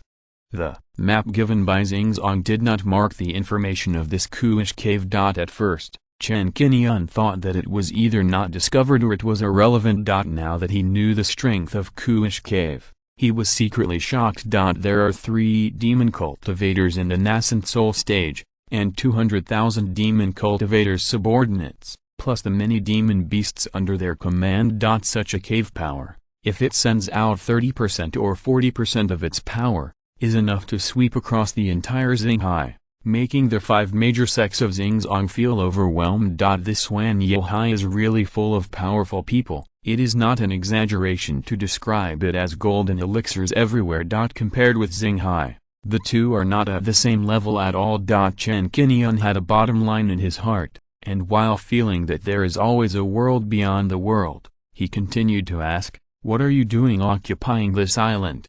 "I want to use the underground spiritual veins to practice. In addition, in another 6 years, it will be my uncle's 500th birthday. I also want to pick the fire sunwood and ask someone to refine a spirit snake cane magic weapon as a birthday gift." Using a cane as a birthday gift is not taboo in the world of cultivating immortals. It is very common. I wanted to ask a few more questions to get a deeper understanding of Wanjiantu, but it was a pity that the effect of the questioning talisman was exhausted. Zhang Yan's expression recovered like this, no longer stupid and dull, and in his seemingly panicked and begging expression, a ray of murderous intent flashed in his eyes. Chapter 620, The Art of Seizing Souls from the Ghost. Although the questioning talisman will not cause any fatal effects to the giant cultivators, at most it will make them feel dazed for a while and answer a few questions truthfully. But for Zhang Yan, this practice is no different from being caught and tortured. He is completely regarded as a prisoner. In the eyes of demon cultivators, humans are natural food, belonging to the lowest level of insects, and can be crushed to death at will. This man looks unfamiliar, and his behavior is completely unlike that of a cultivator from the Wanyao Sea. I'm afraid he came from the Fantasy Sea or the Thunder Spirit Sea. Without the protection of the local forces, it's okay for me to kill him. At most, I can keep a low profile in the future. After I seize these magic weapons from him, my strength will become stronger. Stinky boy, don't give me a chance, otherwise I will eat you alive. Zhang Yan had evil thoughts in his heart. On the surface, he looked like he was begging for mercy, and said pitifully, "Senior, I have already told you what you want to ask, don't kill me." He was a little scared, and he was really afraid that Chen Qingyun would kill him. Just as he finished speaking, when he looked up, he saw a hint of coldness on Chen Qingyun's face. This made him scream in his heart. "I am the guardian of Kuish Cave. How dare you kill me?" Chen Qingyun was merciless, and the golden wire net suddenly tightened, wrapping Zhang Yan's whole body and squeezing him into a ball. The power of this top-grade magic weapon, acting on the body of a giant and cultivator, can still be fatal. Zhang Yan was tied up and could not escape at all, with a painful and ferocious expression on his face. "Senior, spare my life." Chen Qingyun ignored Zhang Yan's hypocritical plea for mercy, and said nothing, looking down coldly. In just a blink of an eye, the demon cultivator was ruthlessly cut by the golden wire net, and turned into a pool of blood and flesh. Zhang Yan did not scream even though his body was destroyed. At this moment, he was still able to remain calm. His expression turned fierce, and the soul he had tried his best to protect suddenly flew out and pounced on Chen Qingyun. It was an 8-clawed black-ringed octopus, about the size of a human, and was Zhang Yan's original form. To kill a giant and cultivator, destroying the physical body or the giant is still the first step. To really kill, the soul must be wiped out completely, otherwise the other party can completely take over the body and be reborn. Anyone who can cultivate to the giant stage has some means, and they may not be simple people. At this moment, Zhang Yan performed a magic method, the great method of taking over the soul to take over Chen Qingyun's body. This method was obtained from a magic cultivator by chance. In the Wanyao Sea, the method of taking over has always been hated by Penglai Fairyland and listed on the blacklist of must-kill. It is said that the son of Taoist Yun, the great elder of Penglai Fairyland, was taken over by a magic cultivator and became the body of a magic cultivator. This caused great pain to the Taoist master Yun, who had a son in his old age, and he regarded the method of taking over a body as a thorn in his eyes and a thorn in his flesh. Anyone in the Wanyao Sea, no matter who it is, will be put on the hunting list of Taoist master Yun, and he will kill them personally. It is also because of this that in the Wanyao Sea, there have been more than 100 people who have been killed by Taoist Master Yun. Among these people who have taken over bodies, there are many Yuanying cultivators who rule one side, sea monsters with raging demonic flames, and more are demon cultivators in the Tongshan Demon Sea. This Yinhun soul taking over the soul can be used as a trump card for taking over and rebirth. It is said that after cultivating the Yinhun body, it can easily take over the bodies of cultivators of the same realm and retain 50% of its strength. This made Zhang Yan unable to resist the temptation, and he secretly practiced this method and cultivated the Yinhun body. Now that he is about to fall, in order to survive, Zhang Yan is willing to take the risk to take over Chen Qingyun. After this method of possession was performed, the surrounding temperature dropped sharply, a gloomy ghostly aura emerged, and there were sounds of ghosts crying and wolves howling. This scene was like stepping into the ghost world. Although Chen Qingyun had just entered the giant stage, his soul strength had reached the middle giant stage 4 years ago. With such a powerful soul protection, it was enough to suppress any giant and early stage cultivator. Facing Zhang Yan's possession in the early giant stage, he was fully capable of resisting and killing him. Chen Qingyun remained calm in the face of danger and performed the Shedding Dragon Elephant Sutra. He condensed the power of the dragon and elephant into a soul-destroying sword and slashed it head-on, and the soul in his body firmly guarded his mind. With a clatter, golden rays surged up from his body, exuding a majestic aura, and the soul-nourishing golden lotus automatically opened, launching a protective effect. Swish. The soul-destroying sword was in a semi-illusory state, ineffective against the physical body, but could specifically attack the soul. Ridiculous. Zhang Yan sneered repeatedly, thinking that Chen Qingyun was really young and energetic, but was just struggling in vain. If this kind of magic attack did not belong to the category of soul magic, or contain thunder magic, it would not hurt him at all. But what was the result? The moment the soul-destroying sword touched, Zhang Yan's expression changed, and his eyes showed horror. The soul was split from the head by a sword. No, Zhang Yan's face was finally filled with fear after his soul was damaged. While there was still a little magic power to maintain, his consciousness led the remaining soul of the octopus head and fled in the direction of the White Ape King. Now for him, the only chance of survival is to seize the body of the White Ape King and then find another opportunity to escape. Continuing to use the soul-destroying sword, crushing the remaining residual soul, Chen Qingyun took advantage of the victory to pursue.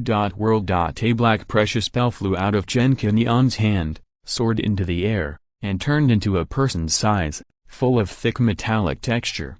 Fall. The big bell was wrapped in a strong wind, accompanied by Chen Qingyun's low cry, and the whole heavy bell fell from the sky and covered Zhang Yan's head. Clang. The soul-suppressing bell fell to the ground, and the earth trembled for a while, and Zhang Yan was firmly bound in it. Chen Qingyun urged this top-grade magic weapon that he had refined by himself, and the soul-suppressing bell was injected with extremely strong golden elixir magic power, and it vibrated violently. Dang dang dang dang. The continuous bell sounded from the inside, and only a little bit of the bell sound passed through the copper wall and spread to the outside. More bell sounds impacted the inside of the copper bell, like a bursting river, surging and shocking, filling every inch of space, not sparing a single corner. Rumble. The whole earth trembled more violently a few times. Under such a strong soul-soothing sound wave, even a giant and cultivator with a healthy body could not withstand it for long, let alone a mere remnant soul. The bell rang 9 times in succession, and when the bronze bell flew up, there was no trace of the remnant soul in the area it originally covered. The guardian of Kuish Cave was wiped out, dead beyond death, without any trace of his soul left, and he was reduced to ashes. If you're listening to this novel on a channel other than Fanfic World, it means they downloaded and uploaded it without effort. We cordially invite you to visit our channel, Mundo Fanfic Novelist. There you'll find the original version of this story and you can explore many other novels of various genres. We're waiting for you to immerse yourself in a world of incredible novels. Chapter 621 Wanted Order. After completely killing Zhang Yan, Chen Qingyun put away the soul-calming bell and removed the inner elixir, bones, etc. of the green-eyed snake. Then he released a ray of purple-green divine flame to clean up the battlefield. Zhang Yan's body had turned back into an octopus. Chen Qingyun took a glance and took off the opponent's magic weapon, storage bag, and demon elixir, and put them all in his pocket. When he looked into the distance again, he saw the White Ape King watching from a distance, keeping an eye on the battle here.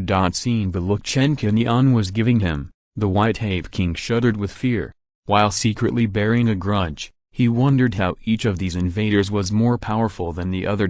Previously, he was intimidated by Zhang Yan's identity as the guardian of the Kuish Cave, and dared not provoke him, so he was taught a lesson and devoured more than 30 tribesmen. In the end, he was driven to live in the eastern part of the valley and could not get close to the cave he opened. Now that one ruthless man has been sent away, why is there another one? Seeing the White Ape King's cowardice, Chen Qingyun's eyes were full of divine light, and he decided to cut the grass and rout it out, leaving no future trouble. Killing Zhang Yan of Kuish Cave has already provoked this force. At this point, he can only be more ruthless. Chen Qingyun's mind has long been sharpened to be as cold as iron. He first flew to the cave built by Zhang Yan, explored it, and did not find any useful treasures. Then, he picked the remaining 2 fire sunwoods together, and then soared into the air, with the purple and blue divine flames surging in his hands, and the 2 forces of 1 blue and 1 purple intertwined and merged. A lotus of annihilation condensed and appeared, emitting a monstrous flame momentum. As it was thrown down, the lotus fell into the valley. Rumble. The whole island trembled violently, and with the monstrous flames sweeping across, burning all directions, a raging fire began to ignite. In the valley, all visible objects, whether trees, rocks, streams, or white apes, were soon enveloped by the sea of fire. This place turned into a sea of fire hell. Most of the island exploded and burned under the attack of the silence fire lotus, and turned into scorched earth. The entire group of white apes was destroyed. With a wave of his hand, he destroyed most of the island. Chen Qingyun then set up a sword light and broke through the air and disappeared into the sky in the blink of an eye. At the same time, a group of gray-white flying birds circled on the northern coast of Egret Island. Among them, there was an inconspicuous brown bird, which had reached the first grade upper level and mixed in the flock of birds. With the cover of the flock of birds, the brown bird witnessed the whole process of Chen Qingyun's destruction of Egret Island, and then plunged into the sea. 20,000 miles away from Egret Island, in the underwater world, in the Kuish cave mansion. A man in a dark green robe was leaning on the throne, occasionally grabbing a few octopuses from the food plate in front of him and stuffing them into his mouth to chew, his mouth full of blood foam. Just as he was eating enthusiastically, a crab general in the purple mansion period came in from outside and knelt on the ground. "Greetings, my king." The man in the dark green robe raised his eyes slightly, just a glance, and immediately caused the crab general kneeling below to tremble. "What's the matter?" The crab general raised his head and looked at his deputy cave master, not daring to look at him. His eyes swept over the plate of octopuses that were cut into pieces, and he became more and more terrified. Report to the king, Zhang the guardian died outside." "Huh?" As soon as these words fell, the pupils of the man called the deputy cave master shrank, and his palm exerted a little force, crushing the food in his hand. "What did you say? Zhang Yan died?" This voice was almost a low chuckle, and the crab general was so scared that his body trembled, and he dared not raise his head. Yes, an hour ago, the Eagle-Eye Seagull clan sent a message saying that the Egret Island was attacked by a cultivator and all the white apes on the island were killed. Zhang, the protector, had been practicing on that island for many years and was also killed, not even his whole body was left. Speaking of this, the crab general trembled. "Such a big thing, I dare not be careless. I just went to the soul cave and found that Zhang the protector's soul bead had indeed been extinguished. In the soul cave, the soul beads of the 12 guardians and 3 cave masters of the Kuish cave were placed. The speed and its use are the same as the cultivator's soul lamp. Once it is extinguished, it corresponds to the death of the owner of the gem. Who killed it?" Hearing that the soul beads had been extinguished, the deputy cave master's face suddenly became gloomy, revealing a look of choosing someone to devour. "I don't know either. From the news sent back by the Hawkeye Seagull, I only witnessed the fight at that time. It was said that there was a cultivator who was good at controlling flying swords and fire. According to the intelligence we have, there is no record of such a cultivator on the several spiritual islands within the jurisdiction. It is estimated that he is not a cultivator in the Kuish cave." Hearing this, the deputy cave master completely lost his appetite and ordered, "Let the Hawkeye Seagull come here, I will ask in person." "Yes." The crab general retreated quickly. After an incense stick of time, and Hawkeye Seagull came here on a small teleportation array. It was the big brown bird that observed Chen Qingyun outside the Egret Island before. As a tribe under the Kuish cave, Hawkeye seagulls are almost everywhere in the Kuish cave sea area. It can be said that they are natural aerialize and supervise the slightest movement in this sea area. The Hawkeye seagull began to report the scene he saw at that time in detail. Zhang Yuan listened halfway and directly reached out and grabbed the Hawkeye seagull, which was so scared that it thought it was going to be eaten. "My king, please spare my life. No need to go through so much trouble, I will take a look myself." As soon as he finished speaking, Zhang Yuan used magic to forcefully read the memory of Hawkeye Seagull with the power of the nascent soul, found the scenes he saw at that time, and soon understood the situation. He is in the giant stage, controls the flying sword, and can cast purple-blue flames. He doesn't look like a demon cultivator, and there is no sign of a demon cultivator on him. It seems that he is really an immortal cultivator. Bang! He threw Hawkeye Seagull to the ground like garbage. She, too. Then, a command was issued. Here. A guardian was summoned and walked in from outside. My third nephew Zhang Yan was killed by an immortal cultivator. You lead some people to catch that person now. After speaking, Zhang Yuan stretched out his slender fingers and waved them in the air a few times, and instantly drew a portrait. In the portrait, Chen Qingyun's expression and figure are vivid and lifelike, and even his breath is revealed in it. Zhang Yuan waved his sleeves, and the scroll slowly fell in front of the guardian. If the murderer who killed my nephew is not executed, and this matter is spread out and heard by the cave masters of Bishui Cave, how can my Kuish Cave still have face? Wouldn't it be laughed at? Send this wanted order. Anyone who captures the person in this portrait alive will be rewarded with a top-grade life magic weapon regardless of his cultivation level. Go. Yes. In front of the deputy cave master of Yuanying period, the giant period Shihufa did not dare to ask more questions. He put away the scroll, nodded and withdrew, and began to act according to the order. Chapter 622 Deep Sea Squid. Yuanying cultivators have great magical powers. Not only are they far behind giant cultivators in terms of strength, and they cannot fight across levels. They can also perform great magical powers such as teleportation and time travel. Time travel is generally used to explore the battle scene, some key places where there is a chance to fight, and can control some time laws. It can reproduce the scene up to 1 month ago, including sound, smell and temperature, as if you were there. This is also the strength of Yuanying cultivators. As a Yuanying cultivator, Zhang Yuan not only mastered these two great magical powers. Because he is an ink ring octopus, he can perform a natural magical power memory reading to check the memories of low-level creatures in the past 3 days. When reading the memory of the eagle-eyed seagull just now, Zhang Yuan saw Chen Qingyun's figure in the memory playback. He can even read the unique aura on Chen Qingyun and lock it firmly at once. No matter how a cultivator hides and disguises himself, the aura is engraved in his bones and is difficult to change. High-level cultivators can often distinguish the aura of various cultivators with just one glance, and recognize people by their aura. Now, Chen Qingyun's appearance and aura were described by Zhang Yuan, drawn in the portrait, and began to spread from Shitu.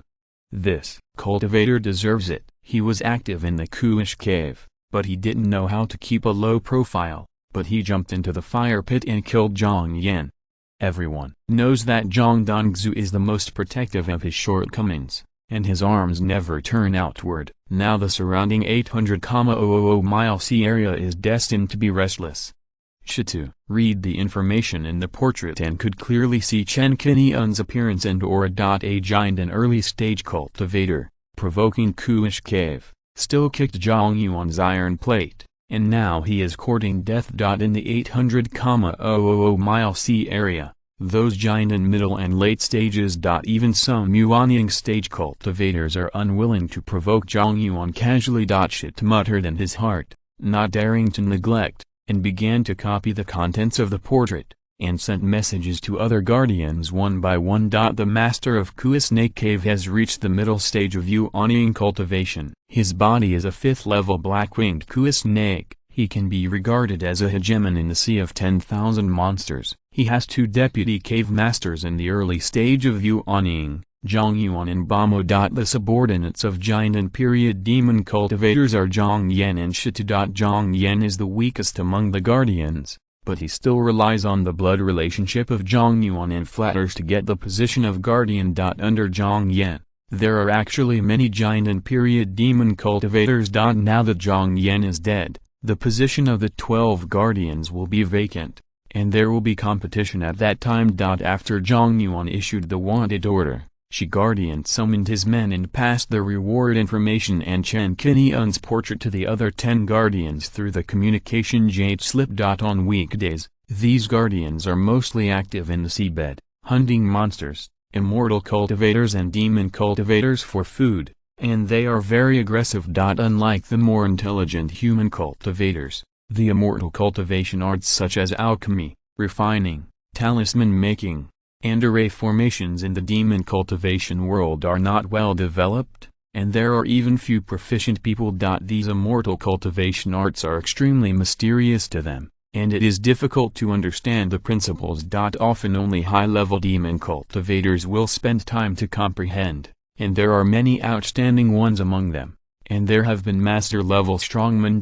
Because of their own blood advantages, strong bodies, sharp teeth and claws, etc., monsters will not rely too much on external objects. Until the rise of the demon cultivator civilization, it has developed all the way to the present, constantly spreading and learning the centralized system of the human race, and finally became the absolute ruler of the 10,000 demons. At the same time, this also made them begin to pay attention to the immortal cultivation arts, and they are very interested in the magic tools, talismans, and arrays refined by the human race, thereby further strengthening their strength and adding wings to the tiger. I am not afraid of powerful monsters, but I am afraid of monsters that are smart and can control magic tools and formations. Such opponents are extremely difficult to deal with. Knowing that there is a reward of a top-grade life magic weapon, the price of such a treasure in the demon cultivation world can be at least 30% higher than the market price, reaching a high price of more than 3.1 million. This is very attractive to any demon cultivator. Even a Yuan stage demon cultivator would find it difficult not to be tempted. For a time, many demon cultivators heard the news and began to search for Chen Qingyun's traces based on the content of the portrait. As a force under the demon ancestor hall, Kuish Cave controls an area of 800,000 miles of sea. In this sea area, about 60% of the demon cultivators are under the rule of Kuish Cave. It can almost be said that in this sea area, 1 out of every 3 demon cultivators encounter this from Kuish Cave. There are spies from Kuish Cave everywhere. It is no exaggeration to say that in this ruled sea area, where there is an underwater volcano, where there is a spiritual island, and how many immortal cultivators there are on the island, Kuish Cave knows everything. A immortal cultivator, whether in the sea, on the sea surface, or flying in the air.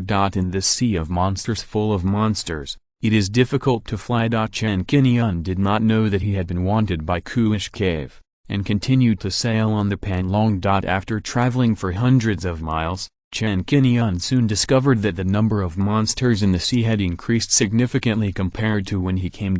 Under the exploration of divine consciousness, the figures of several demon cultivators were also found. Originally, Chen Qingyun did not care much, thinking that there were just more monsters here. But out of caution, he soon noticed that the number of those demon cultivators was increasing, and when it was too many to be judged by common sense, he began to wonder.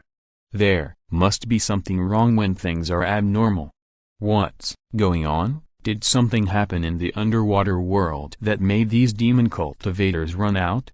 Chen Qingyun immediately released 3 Luan birds to patrol the surrounding area and prepare in advance. But even so, what was coming still came. The Panlong, which was originally moving steadily forward, was suddenly hit by something and shook violently. Chen Qingyun raised his eyebrows and used his spiritual sense to explore. He saw a huge squid, who was entrenched in the sea below him at some point, waving its long tentacles and slapping the Panlong fiercely. It was a squid with a body length of more than 300 meters. If it was a little bigger, it could directly grab the entire Panlong and drag it into the sea. The sea god puppet appeared, leaped into the sea, and fought against the 100-meter squid. Crash. The sea surface was surging, and was stirred by the sea monster. In just a few breaths, the originally surging sea surface gradually returned to calm, and the seawater was stained with large patches of blood. A third-level low-grade deep-sea squid was easily killed by the sea god puppet in a few moves,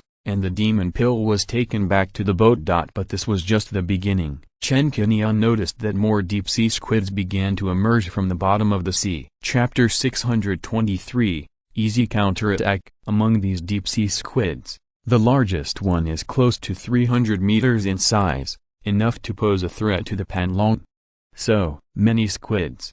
Chen Qingyun soared into the air, and the Panlong and the sea god puppet turned into miniatures and were stored in the storage ring. The deep-sea squids in the sea missed and began to swim wildly, extending their flexible tentacles out of the sea, grabbing Chen Qingyun as if to pick the stars. Easily avoiding the attacks of these monsters, Chen Qingyun summoned the sea escape shuttle and performed it lightly. The shuttle turned into a meteor and pierced into the sea. In a few flashes, it burst out with amazing lethality, and went back and forth in the sea, killing all the deep-sea squids. The blue sea water became more blood-red, and the smell of blood was pungent. Many squid corpses began to float on the sea. After dealing with these 19 squids, Chen Qingyun did not retract the sea escape shuttle, and his eyes fell on a bloody sea surface. Baong and Jiuyu were waiting for the opportunity, ready to help in the battle at any time.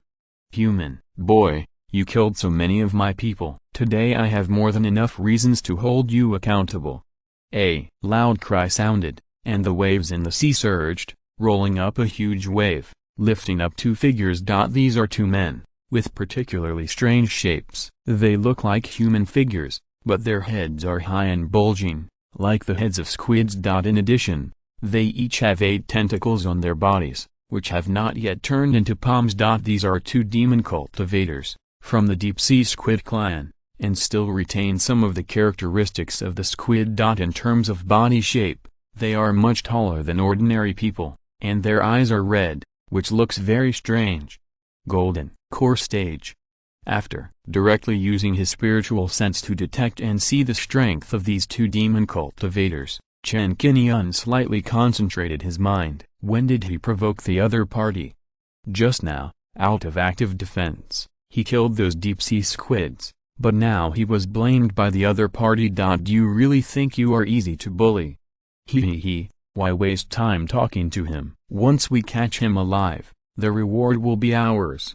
Another demon cultivator, Wu, chuckled. His weird facial features and squid-like head would definitely scare a child to tears. As soon as he finished speaking, before Chen Qingyun could respond, he wondered what the reward was. Wu and Wukan suddenly moved, each extending a tentacle. Under the influence of the golden elixir demon power, they turned into giant pythons and entangled with him. While Chen Qingyun secretly controlled the sea shuttle and lurked in the sea, he summoned the suspended soul-slashing sword, first striking forward with one sword and cutting off Wukan's tentacles. Then the second sword broke through the air, shocking Wu to withdraw his attack and dodge away. Damn it, it's my own magic weapon. This guy is really hard to deal with. The strength of this tentacle is enough to withstand the attack of the magic weapon, and it is also a killing weapon in itself. The next time he met her, he was at a disadvantage. Wu Chan was furious and spitted at Chen Qingyun. Hula. A large amount of ink, like a flood, contained a pungent acidic force, surging rapidly in the air. Wu Chan had been in the giant stage for a long time. Although he had few magic weapons, he relied on his physical talent to fight against the enemy. But facing Chen Qingyun, he still chose to go all out. He didn't bother to think about the reason and why he was attacked. Chen Qingyun's eyes surged with cold light, and he used the giant magic power to sweep forward and disperse the poisonous ink that was covering him. At the same time, the suspended soul-slaying sword was used again, and the sword energy smashed a large amount of ink, and the sword cut Wu Chan directly. Wu Chan had very few magic weapons in his hand, and he had not practiced any magic. At the critical moment,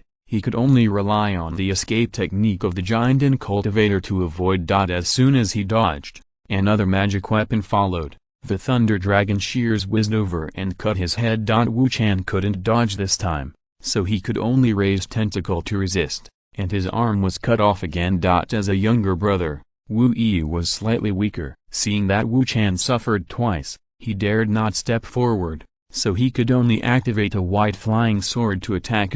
This white flying sword was obtained by him when he attacked a merchant fleet more than 2 months ago. At that time, he devoured all the mortals and monks on the ship and obtained more than a dozen first-level and second-level magic weapons. At this time, using a second-level flying sword to fight Chen Qingyun, let alone whether it is powerful enough. From the perspective of wanting to gain an advantage with magic weapons, It is obviously a small witch meeting a big witch, and there is no comparison. The suspended soul-slashing sword turned around and cut off the white flying sword with one strike, and the sword power did not decrease, and it cut Wu Yi directly. Facing this sword, Wu Yi couldn't resist it at all. He was so scared that he could only transform into his original form, trying to use his size advantage to reduce the damage so as not to be split by the sword. But he still underestimated Chen Qingyun. The suspended soul-slashing sword broke through the air, emitting a sword light that tore the world apart. The coverage area was so large that it was already 1,000 feet long, becoming a dazzling sword light standing upright in the world. Puff. Like cutting tofu, Wu Yi was killed by a sword, and his soul was crushed by the sword energy. His accomplice was killed, and there was a huge gap in power. Wu Chan realized that he had kicked the iron plate, and dared not say a word, and hurriedly fled to the sea. Chen Qingyun was decisive in killing, and he did not intend to leave any survivors when he took action. He communicated with the sea-escaping shuttle that had been ready in the sea. Whoosh! The shuttle soared into the sky, bringing a burst of water, and fiercely stabbed Wu Chan. It had already plunged into the sea, trying to escape into the deep sea. Facing the stabbing sea shuttle, Wukan had no way to avoid it and was pierced from head to tail. The suspended soul-slashing sword slashed again, and without suspense, the soul in Wukan's body was annihilated. The two demon cultivators joined forces to capture Chen Qingyun, but were easily killed by Chen Qingyun. Each of them had only a storage bag on them, which fell into the sea and floated. Chen Qingyun stretched out his hand and rolled up the storage bag. He also took out the demon pill and stirred up the sea water, and then set off to fly away from this sea area. Just after Chen Qingyun left, 3 figures were flying in the sea in the distance. They were 3 sharks of different species. These 3 sharks were composed of tiger sharks, giant axe sharks, and long-mouthed sharks, all of which were in the golden elixir stage. He's running pretty fast. This human cultivator is just slippery, just like those old loaches in the giant whale sea. What's there to say at this critical moment? The most important thing is to catch up first. Damn, I can't catch up. The 3 shark cultivators tried their best to chase him in the sea for a while. In just a dozen breaths, even Chen Qingyun's figure could not be seen, and he could only yell and curse. Look at Chen Qingyun again. Sensing something was wrong, out of vigilance, Chen Qingyun did not choose to take the boat again. Instead, he launched 3 consecutive 5-element sky escapes, teleported 30,000 miles of sea, pulled out a series of sonic booms, and left the 3 shark cultivators far behind. Chapter 624 Dark Thunderbird. Shaking off the demon cultivator behind him, Chen Qingyun used the 5-element sky escape and was already 30,000 miles away in the blink of an eye. It's been less than 2 days since I killed Zhang Yan, and there are already demon cultivators coming to my door. It seems that I am wanted by Kuish Cave. Zhang Yan is really the nephew of the deputy cave master of Kuish Cave. Realizing that more than half of the mana in his body has been consumed, Chen Qingyun slowed down his pace, took a Hunyuan pill, and changed to riding Moling. Moling's current strength is the middle stage of the Purple Mansion. His strength is not too strong, but his flying speed is extremely fast. After the little guy came out, he wanted to play happily for a while. When he sensed the solemnity on Chen Qingyun's face, he quietly carried Chen Qingyun and spread his wings to fly. The strong wind blowing in his face was blocked by the semicircular protective light curtain. Chen Qingyun digested the power of the pill in his body and quickly recovered his mana. While continuing to release his spiritual sense, he paid attention to the surroundings. At present, there is still a long distance from here to the Star Sea. At this speed and physical strength, it will take at least 3 months to fly back. It is very stupid to overconsume mana in the sea of 1,000 monsters. Once you encounter a monster attack, you will be in danger and have little resistance. Therefore, you can only maintain as much mana as possible, at least keep it at about 70%. I am suspected to be wanted by the Kuish Cave. Whether this guess is correct depends on whether I will encounter those monster cultivators who fight in the next journey. Chen Qingyun frowned slightly. He did not expect this step. He just killed Zhang Yan on Bailu Island and even cut the grass and rooted it out. Even so, it can't be hidden from the eyes and ears of the Kuish cave. After flying for more than half an hour, after multiple explorations with the divine sense, there are many monsters in the sea. The monster cultivators still exist, and most of them are gathering around here. According to the map of the Sea of Thousand Monsters drawn by the Star Sect, this place is still in the sea ruled by the demon ancestor Hall, which is also within the sphere of influence of the Kuish cave. As long as he doesn't fly out of this sea area, the danger will not be eliminated. After flying for more than an hour, Chen Qingyun became more and more vigilant and encountered the attack of the demon cultivator for the second time. This was a humanoid demon bird, black as ink, and appeared to be a slender man with a pair of wide wings and an eagle hook nose. As soon as Chen Qingyun approached, he found the other party early and wanted to bypass it. But the demon cultivator was like a hungry wolf seeing a sheep, and immediately flapped his wings to kill him. Chen Qingyun urged the suspended soul-slashing sword, and with two swords, he cut off a large piece of the opponent's feathers. When he struck the third sword, the opponent flapped his wings and dodged with agility, and then launched another attack. Swish, swish, swish. The large feathers were like blades, shining with cold light, and shot over the sky. With Moling on one side, Chen Qingyun unfolded the Hyashan shield, propped up a sky-covering defensive shield light, and blocked all the feathers with a clanging sound. With two life-saving magic weapons, no wonder you can kill the Guardian Zhang. You really have the capital to be proud of yourself. Unfortunately, you met me now, ha ha ha ha. You'd better not waste your energy. It's better to surrender yourself, so that you can avoid some physical pain. After a few moves, the demon cultivator began to speak, and he had already regarded Chen Qingyun as a treasure in his pocket, and wanted to capture him alive to Kuish cave to receive the reward. As for Mo Ling, he regarded him as food, and he had to tear him apart and devour him alive. Mo Ling's strength was not enough to cross the level to fight against the giant and stage demon, but he was not afraid at all, and followed Chen Qingyun to advance and retreat together. The suspended soul-slaying sword was suspended in front of him, and the sword was mighty. Chen Qingyun's eyes were slightly fixed, and he asked thoughtfully, "Are you from Kuish cave?" The hook-nosed man sneered, showing a look of disdain, and said, "I don't want to join the local snake force that sucks blood from people like Kuish cave."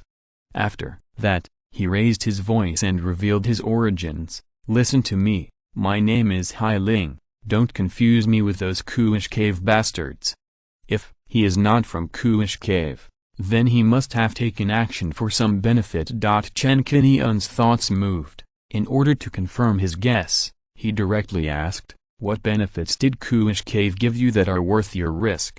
After contacting the demon cultivator twice, Chen Qingyun found that although the other party has the strength of the giant and stage, in fact, in terms of intelligence, he is not much among the human race. It is easy to get words, and it is not very good at plotting. The giant and stage demon cultivator has not yet completely transformed into a human form, so it is not surprising that the intelligence is not high. It is good to be able to have a normal conversation. After all, a demon beast is still a demon beast. As expected, the other party did not think much about it and responded immediately after asking this question. "Why, do you want to double the reward, or give me other benefits to beg for mercy, begging me to be merciful and let you go?" Hai Ling's mouth curled up a smile, looking at Chen Qingyun with some amusement, and he was not in a hurry to take action at this time. "Well, if so, you are really a bit tempting." Hearing this answer, Chen Qingyun can be sure that he is indeed wanted by Kuish cave. However, what is the reward for this bounty, which is worth the demon cultivators jumping out? Is it power and status, or elixir magic weapon? With the intention of teasing before hunting, Hai Ling grinned, revealing a stronger amusement color, and continued. "It's not that I can't tell you. According to the bounty of Kuish cave, the reward is a top-grade life magic weapon. Do you think it's worth it? You didn't expect your head to be so valuable." Top-grade live magic weapon. Chen Qingyun pondered. Qingguang Cave is really generous. Top grade, live magic weapon. This is not a small number. Not to mention in the eyes of demon cultivators who are short of magic weapons, even Xinghai cultivators can't escape the commonness and will be firmly attracted. Okay, you don't have to be a fool now. Don't mess with people from Qingguang Cave in the next life. The people from Qingguang Cave are notoriously difficult to deal with. Even I have to stay away from any one of them and don't want to mess with them. TSK, you are really brave. You even dare to kill the nephew of the deputy cave master of Qingguang Cave. Zhang Yuan is famous for protecting his shortcomings. Ling is now sure of victory. Seeing Chen Qingyun's counterattack, he already thought that he could only display the strength of the middle stage of the golden elixir at most, which is at most equal to himself. Now that we have figured out the strength, we can use our trump card and use our innate magical power to decide the victory of this battle. Okay, no more nonsense. Watch me conquer you now. Ling stood in the air and suddenly grinned. His pair of wide wings spread out, and dark electric light began to surge all over his body, making a thundering sound. The originally moist air, because of the appearance of such dark thunder, a small-scale storm appeared in the surrounding heaven and earth, and several tornadoes rose into the sky and the sea, and the wind and clouds surged. Lightning-related, innate magical power. Originally, he was still wondering about the other party's racial origin, but now that Ling used dark attribute thunder means, Chen Qingyun finally confirmed the origin of this demon cultivator. 3rd level, middle grade demon beast, Dark Thunderbird. Chapter 625. Killing you is enough. The Dark Thunderbird's attack method is a bit like Moling. But in terms of power, if you look at the same level, it is far inferior to Moling. Sensing that the surrounding wind suddenly rose, the sky was dark, and there were lightning elements gathering in the air, Chen Qingyun naturally would not just watch, and counterattacked at the first time. Now, let's see who is better. The purple-green divine flame rose in the palm of his hand, and the two flames, one blue and one purple, showed their power and quickly intertwined and merged. Almost when Ling flapped his wings and burst out the fierce dark thunder, a lotus of annihilation fire had already taken shape, and as Chen Qingyun pushed forward, it went straight to meet it. What kind of spell is this? Seeing the appearance of the lotus of annihilation fire, showing the terrifying firepower that shocked people, Ling's expression changed. But now there is no time to dodge, and he can only continue to release his own innate magical powers to fight. 1. Lotus of Annihilation Fire is enough to kill you. Accompanied by Chen Qingyun's muttering. Instantly, there was a loud rumbling noise. The dark lightning collided with the violent fire lotus full of destructive power in the air, and the thunder roared and exploded at the same time. The dark thunder, the innate magical power of the Dark Thunderbird, is 100 times more powerful than the yin fire thunder. A little lightning is enough to tear apart a giant and cultivator. The Annihilation Fire Lotus, the product of the fusion of the three spiritual fires, is extremely domineering, burning the sky and boiling the sea, and turning the world upside down wherever it goes, leaving no grass. Once these two forces clashed, the surrounding sea area of more than 10 miles was affected. Suddenly, the energy was agitated, and the residual power rolled out a huge wave. This level of power confrontation is enough to make the earth sink and the mountains collapse. Visibly, the dark thunder flashed a few times, and the power was strongly dispersed and completely crushed. The innate magical power that Ling was proud of was destroyed in the explosive power of the Annihilation Fire Lotus, and it did not cause any harm. Look at the power of the Silence Fire Lotus again. The aftermath of the explosion turned into a violent shock wave, further impacting the surrounding seawater and making it turbulent. A huge area of the sea was sunken. Within this range, Ling was affected by the residual power, and there was a look of horror in his eyes. There was no time to escape or resist, and he was blown to pieces by the residual power of the Silence Fire Lotus. A giant and stage demon cultivator was killed with great force. Chen Qingyun struck the Silence Fire Lotus, and killed the opponent's killer method and the original body together. Such a huge power alarmed many monsters around, and they fled like frightened birds. Even a nearby demon cultivator was attracted by the movement and rushed over here. With the power of the Silence Fire Lotus, it is not a problem to kill a giant and late-stage cultivator head-on, just kill with violent power. However, such a move consumes a lot of mana. With Chen Qingyun's current golden elixir, he would be exhausted after performing it 3 times at most. After taking a magic pill to restore his mana, Chen Qingyun put away the black spirit and stopped flying in the air, which was too eye-catching. Now, whether sailing on the sea or flying in the air, the demon cultivators on the island can capture his figure, so it is better to escape from the sea. Having made up his mind, Chen Qingyun sacrificed the purple spirit robe, covering his figure and breath, and fell into the sea. The boundless sea is deep and mysterious, and various sea tribes multiply here, giving birth to a unique demon cultivator civilization. As the world of demon cultivators, the underwater world is naturally not a place where immortal cultivators and demon cultivators can set foot at will. There are many mountains in the sea. The deeper he goes, the more Chen Qingyun can clearly sense that the water spirit in the water is gradually becoming richer. In some places, it has even reached the level of the 3rd level spirit vein. Human cultivators cannot stay in the sea for a long time, and must build waterproof caves and formations to isolate themselves from the seawater. In this respect, they are far inferior to those demon cultivators.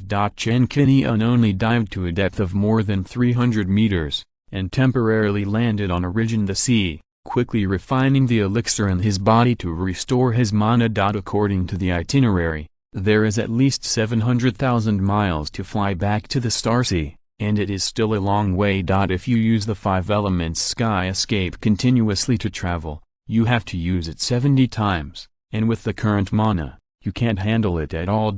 In addition, he is wanted by the Kuish cave. God knows if a 5 elements sky escape is used, and when you teleport thousands of miles away, you will fall into the trap of a group of demon cultivators.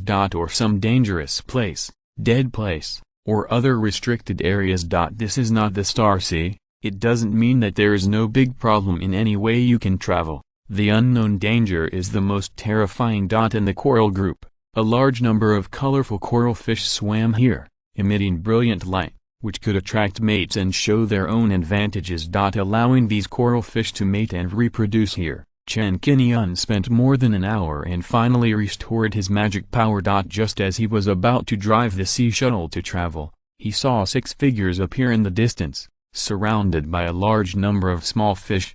Demon cultivator.